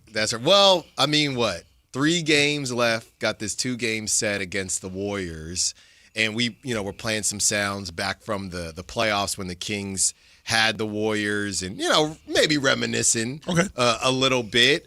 You still think, even on a night like tonight, right? And it's been a bit of a tough season, but I don't know. I know this one's going to be in the Bay, so maybe this is a better question for when they're in Sacramento. But I don't know, High Flyer. I'm still of the mindset there'll be a little bit of juice tonight, even with the players that are on the court, right? And we got to look at the injury report. I'm not saying anybody's going to play that maybe typically wouldn't, but I still think there's a little bit of juice in there. What kind of juice? I mean, whatever it is, it's like Similac. It's very light. It's the Kirkland brand juice. There's some juice in there, man. You know what, Alan? I agree with you on a lot of things, man, but I don't think so right now because the Kings are in a whole different holding pattern right now. Mm-hmm. They understand where they are. They understand that they got a lot of things they got to do first. Yeah. They got to get this foundation right, and the foundation still ain't right. The Golden State Warriors are trying to, hold on to the last days. Yes. So they're still trying to fight for something, and they're looking at the Sacramento Kings as just like another bump in the road. Mm-hmm. Because understand this. The guys that are out there on the floor aren't the guys that you thought you would have seen at the first of the season. Think about it. None of those guys on the floor, you never thought Nick Clifford was going to start. You never thought Max was going to start and get these type of minutes. So these are guys that's really developing, trying to show their way. That's good for us. You don't expect to see Plowden starting? Not at all. Not at all. Not at all. He's playing well, though. Hey, he's another one. Yeah. He is another one that really has showed what he can do. Now, will he be here? We don't know, but I'll tell you what. I bet you some other teams are looking at him saying, the kid got something. Let me ask you guys this. When we won 2 games in a row, man, how was y'all feeling? I didn't care for it. We won 2 games in a row. That's what I want to know. How was you two feeling it here? Was the air thick or was it thin? Which one? Yeah, I mean, up to the point now where I think we complain about it, but also it's just, you know what? They're going to do what they're going to do.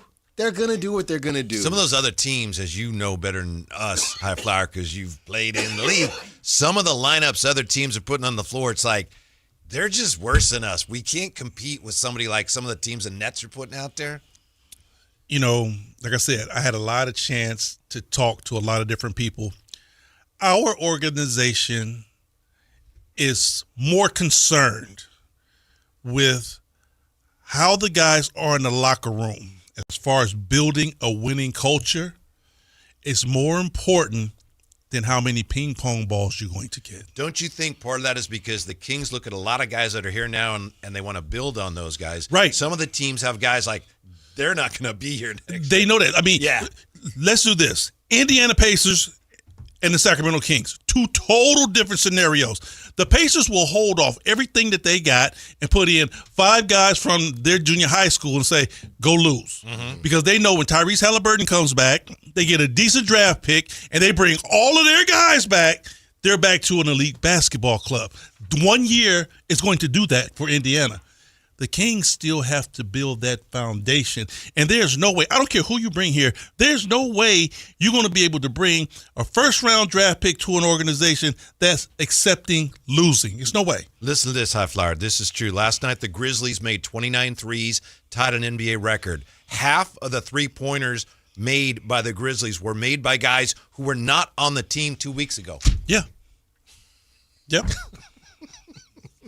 Yep, because they made shots, but that they're not. The organization isn't necessarily committed to all of them. Nope, but I tell you what, I know the organizations are looking at a couple of them saying, ooh, that boy knocked down 3 in a row, three tough ones. Well, he might be one that we bring back to camp. You know, haven't we talked about looking under every stone and saying, okay, we're going to play all of you guys, and we might just take 3 of y'all to Vegas just to see. Right. You have to rebuild. So in order for you to do that, you have to build this culture of winning. I don't care who you bring here. You know, think about this, Whitey. If you walk in that locker room and say, hey, fellas, check this out. We losing for the rest of the, let's say if you got 15 games. We're going to lose these 15 games. Don't worry about it. We're going to go out there and lose. Don't worry about it. Everything's going to be all right. You go out there, you get your draft pick, you bring your draft pick in, all of a sudden you walk in the locker room and say, okay, we're flipping the switch. We're winning now. It don't work like that, bro. It's not that simple. It don't work like that. Yeah. I still think, though, you got to be real careful here the last 3 games of the year. I think there's 2 things for the Kings still to get done here. I think you have to maintain your lottery position. Maybe we disagree on that. Right now you're tied with Utah. And I think the other thing, and this would be kind of a team-building exercise, help Maxime. Give him a shot at first-team All-Rookie. To me, those are 2 things you want to get done here. I'm with you on retaining your lottery status. But you don't do that by going to the locker room. You feel me? Yeah. You don't. It's imperative. You don't do it by going in a locker room. It's a different way you have to do it. I agree. Absolutely. Yeah. It's a different way you have to do it. Yeah. You can't go in that locker room and say, fellas, look, it's not going to work. I know. And then the way Max is playing, I was heated. Believe me. I mean, I wanted to go down to Golden State and be like, put some signs up when Max got snubbed because he was supposed to be in that sophomore rookie game. He got the numbers to be in that game. And I'm going to tell you what, you look at his numbers right now, if he ain't first team all rookie, something wrong. If he's not first team all rookie, something is wrong. I think it's close. I think it's close right now. I think the problem, I didn't even really, because I was with you, High Flyer. I think, Whitey, to your point, it's just the point. Because you don't go by positions on that. So it's not Right. like, That's what I'm saying. Center. He needs to be first team all rookie. You said he was 8th in scoring. That's what you had said, right? Yeah. 1st in rebounding, 8th in scoring, 18 and 7 a night. 12 and 7 a night. It's going to be close. Leading the rookies in double doubles. Yes, sir. He is. Yes, he is. Yes, he is. I'm guessing that some voters will kind of look at the Kings and go, But Now, they're not supposed to do that. But see, I know, and that may also apply to some of the other players. We know where we are. See, that's the thing. When you look at that player and say, where is he at? Okay, no. Okay. Well, Grizzlies stink too for Cedric Howard. Cooper Flagg's in, right? Oh, Cooper Flagg's number 1. Yeah. Con Knippel. You know what? Edgecombe. Hey, I definitely think both of those, it should be co-MVP. Both co-rookie of the year? Yeah, rookie of the year. 2 Dookies, both of those guys are balling. Co-rookie of the year. Yeah. Edgecombe is 16 points, 5.6 rebounds, 4 assists. Ooh, he's special. So that's first team, right? Ooh, he's special. Ace Bailey is 13.6, 4 rebounds, 1.8 assists. See, that's where I they stink. think Max got him. Yeah, Okay. they stink. Yes, they do. Who else? Cedric Howard 13.4 points, 5.9 rebounds, 2.8 assists. They stink too. I think Max got him. Because, see, when you start throwing those double-doubles in there, that raises his value through the roof. Jeremiah Fears, 13.4 points. Hey, that dude is nice, too. He is nice. Yeah, but he's got to recognize when you're down 3 and you got the ball with 4 seconds left, you don't take it to the rack, Henry. Here's the deal. You're 19 years old. I tell you what, I bet you he won't do it again. You're 19. You better not. Your IQ ain't there. You're 19. I mean, I think in his mind, he thought quick 2, but it would have left him with about 2 seconds left.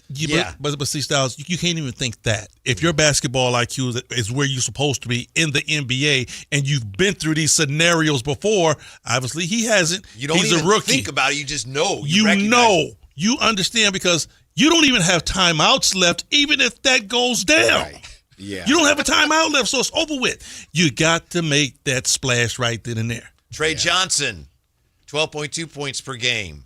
And then Maxime. I'm just going points, but then Maxime is 8th. So I think it's going to be close, but yeah. I think he made a good point, Whitey, about, the team should try to leave here with something as far as Maxime is concerned. And by the way, guys, just as far as the juice in tonight's game. Okay. No DeMar DeRozan. All the usual suspects, and I'm including Russell Westbrook in that group now, and you add in no DeMar. So, yeah, high flyer, when, you got a piece of lemon and there's not a lot of juice. Alan, this juice is like that Kirkland There's Park, nothing left, pineapple, man. orange, guava, But Kirkland see, juice. that's probably part of that solidifying your lottery status over here. I mean, Golden State. Because they need it. They need it. Steph is probable. They need it. I don't know. They're kind of stuck where they are as far as the playoffs and the play-in. Right, they can't get 9. And so you could see how they'd say, look, we're stuck at 10. We'll lose some games, and maybe if we don't get in the playoffs, that'll help our lottery. Well, who are you going to say that to? Steph? Oh, I'm just saying again, like Henry said, you don't go in the locker room. No, I'm not saying you say it, but they got the Kings tonight. Wait. So what you're saying is nobody can catch them if they lose the next 3. Yeah, they have nothing to gain. No, okay, they're stuck. And they can't catch anybody, and no one can catch them. So solidify for them. Okay. Yeah. Maybe Steph. You know what? I saw you limping. We'll get you like 5 minutes tonight. Yeah. I don't know. That 10 seed is always so funny because that's kind of how it was with the King. Well, the Kings were the 9 seed, and there was a split. But yeah, the Warriors are 3.5 games behind the Blazers, and they're 11 games up on the Mavericks. You know what? Who would ever have thought that the Blazers would be where they are and Phoenix would be where they are? Didn't see that one coming at all. And that just goes to show that it can be done. Mm-hmm. Even if you move everybody. Look at Phoenix. Move Bradley Beal. You move Kevin Durant. You move Ayton. Bro, they're playing better without all those dudes right now. Mm-hmm. So if you bring in the right combination of players, it can be done. Now they kept a stud in D-Book. They kept a stud, but they let all those other players go, and they're playing better basketball. 43 and 35. It's so interesting what you were saying yesterday, Whitey, because I'm just looking at these numbers. And look, it's easy for me to say, don't get me wrong, but I can understand why it is so appealing to want to be the Suns and just hang around. I mean, in theory, you play 82 games, you get to the 40 mark, and you have postseason basketball. Now, that doesn't mean you're going to make the playoffs, but the Blazers are 1 game over. And this is what La Murray was saying earlier. When you look at the Eastern Conference and the Western Conference, we're conditioned to think that the West is better. But if you look at the numbers, the Blazers are the 9 seed. They're 40 and 39. Yeah, I remember. You could be 500. In 2012, I think it was, the A's snuck into the playoffs. It's like, how'd they do that? One way they did that is they beat the Astros like 18 out of 19 or something like that. Yeah. The Astros were tanking. My point is this. If teams around the NBA knew how many teams were going to tank this year, I mean, you could say, look, we play well against all the tanking teams. We've got 40 true. right there. Yeah. We'll be a play-in team. I wonder if anybody realized the tanking was going to be this widespread. Look at this, though. Because I'm the same way about the Eastern Conference. The 10 seed, the Heat, 41 wins. And you have the 9 seed in the West with 40. So on paper, I know the tanking. You got to play the Nets and the Wizards. Yeah. I get that, but it is interesting. I'm just conditioned to think that the Eastern Conference is nothing. And then, when you look at a team like Phoenix and you say, wow, you look at their record, right? Mm-hmm. And he's okay. They play good basketball, but nobody is waving the flag, right? Nobody said we're the greatest team around. Now go out and get you another draft pick and probably another veteran. You got 40 wins. That might push you up to 47, 48. Mm-hmm. And if you get, like I said, and if you get some other teams that's tanking, that might even boost you to 50. You're talking about something now. Yeah, 50 would make you the 4 seed this season. That's what I'm saying. You're talking about something now. So, Phoenix is probably a player and a half away from that 50. I think the Clippers have done a remarkable job this year because it wasn't that long ago they were so old, but now they don't have Harden anymore. They don't have Zubats, and they're competitive. They're an 8 seed. They're going to be in the play-in. They got a lot of young guys that they didn't have when the season started, and they might end up with Indiana's number 1 pick. And Whitey, I talked to Brian. Bishaw's my cousin. Yeah. Talked to B about the team, and he was like, if they still had the young big boys that's hurt right now, he said they're a whole total different team. He said when they moved James Harden out, brought in Garland, and then they play with Brook, but they take Brook out early, bring in the other youngsters. He said they're a totally different squad. The NBA right now is a high octane, fast paced league. If you don't have 6'7", 6'8", 6'9", 6'10", that can run, you're behind the 8 ball. Because right now, Brook Lopez, he's playing right now, but he's a dying breed. It's over with for Brook. It's over because he's too slow. You know what I'm saying? Luckily, he can shoot. Hey, to guard, that's the only thing that he has going for him right now, because on the defensive side for him to guard, they pick on him every play. They're going to bring his man up. They're going to run a high pick and roll. You're going to have to switch, and it's barbecue chicken after that. That's why, because of what you just described, that's why I'm hoping the Kings get a shot at a big wing that they really like. Because to me, that's what the NBA is about. I know there's guards, there's some good players. However they do it, they need to be, like I said, 6'7", 6'8", 6'9", even 6'10", but athletic and lean. Look at Atlanta. Atlanta is the poster boy of how you're supposed to be there. Toronto, a poster boy of how you're supposed to build your team. And they run. They pressure the ball. They guard the centers out past the three-point line. They get deflections, and they get out in transition. You're able to win that way. Let's do that, Alan. Let's do that. Hey, Nate know the name. Here we go. That's what I'm saying. Or you take one of these guards and you'll see. You know what the craziest thing about the Suns is? They don't have their draft pick this upcoming season, right? And their young guy that they dang near, I wouldn't say they wanted to make him untouchable, but from what I've seen, Ryan Dunn has been doing nothing. And he was supposed to be, all right, this is the one young dude we have that we're high on.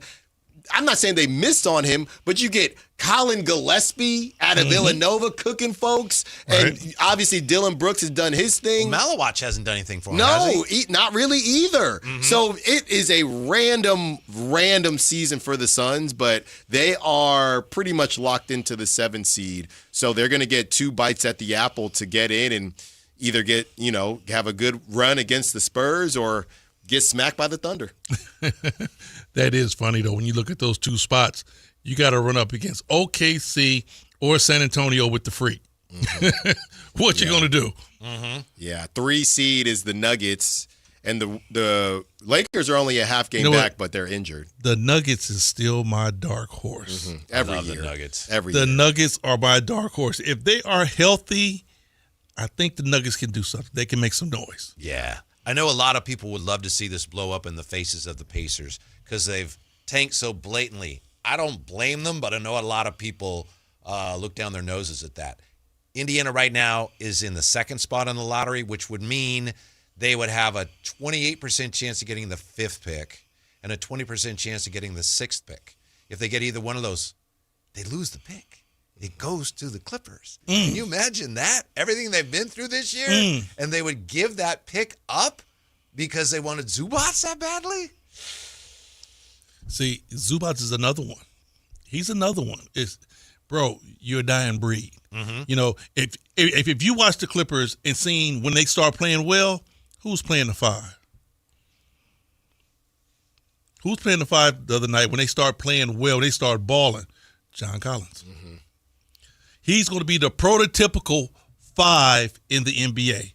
6'9", 6'10", can stretch the floor, put the ball on the ground. That way, everybody is spread out and the floor is open. But you know, it's so funny you say that because wasn't it just last season when everybody was talking about the double bigs coming back? No, ain't going to happen. Remember that, though? You know what?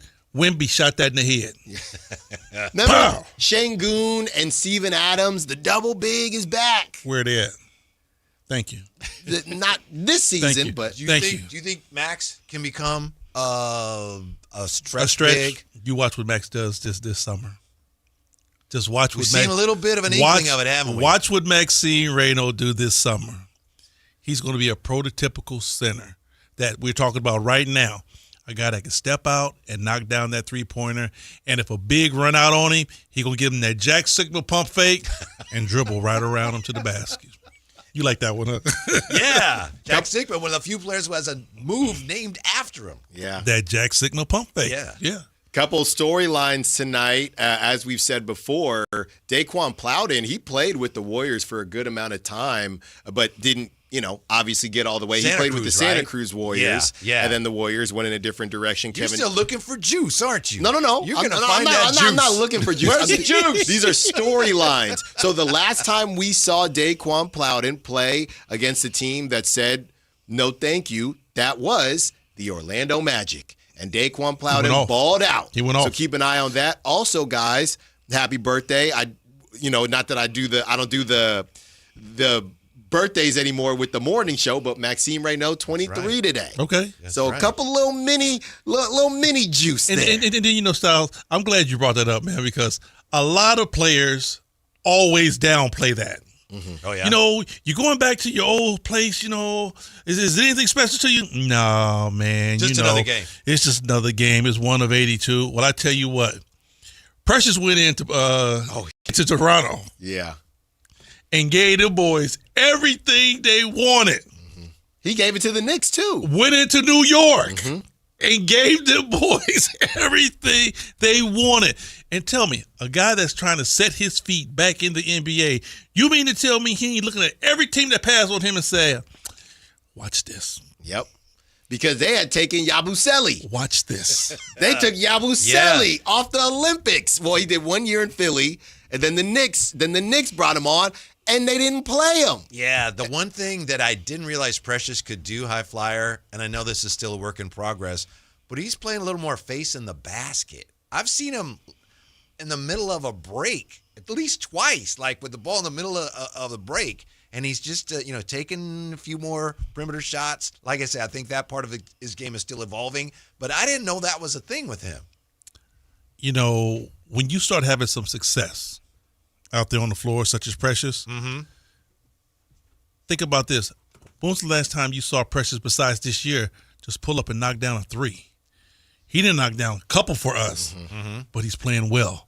So, that jump shot looks just a little bit better. I mean, the first couple times he shot it, I'm like, my God, what are you doing? But then they start falling, and now you're like, yeah, P, go ahead. Good shot, baby. And then all of a sudden he started putting the ball on the ground. Yeah. Right? Yes. He started putting the ball on the ground.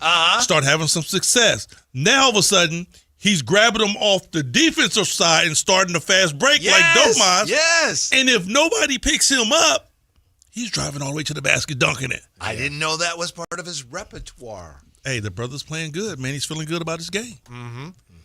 If we're being honest, do the Kings have to wait and see where they're drafting before they decide how much they want to commit to him? Obviously, they got to figure out the finances because right now I don't know if they'd have enough money to keep him, so they got to figure that out. Here's the deal with them. I don't even think that the Kings have control of their own destiny when it comes down to P.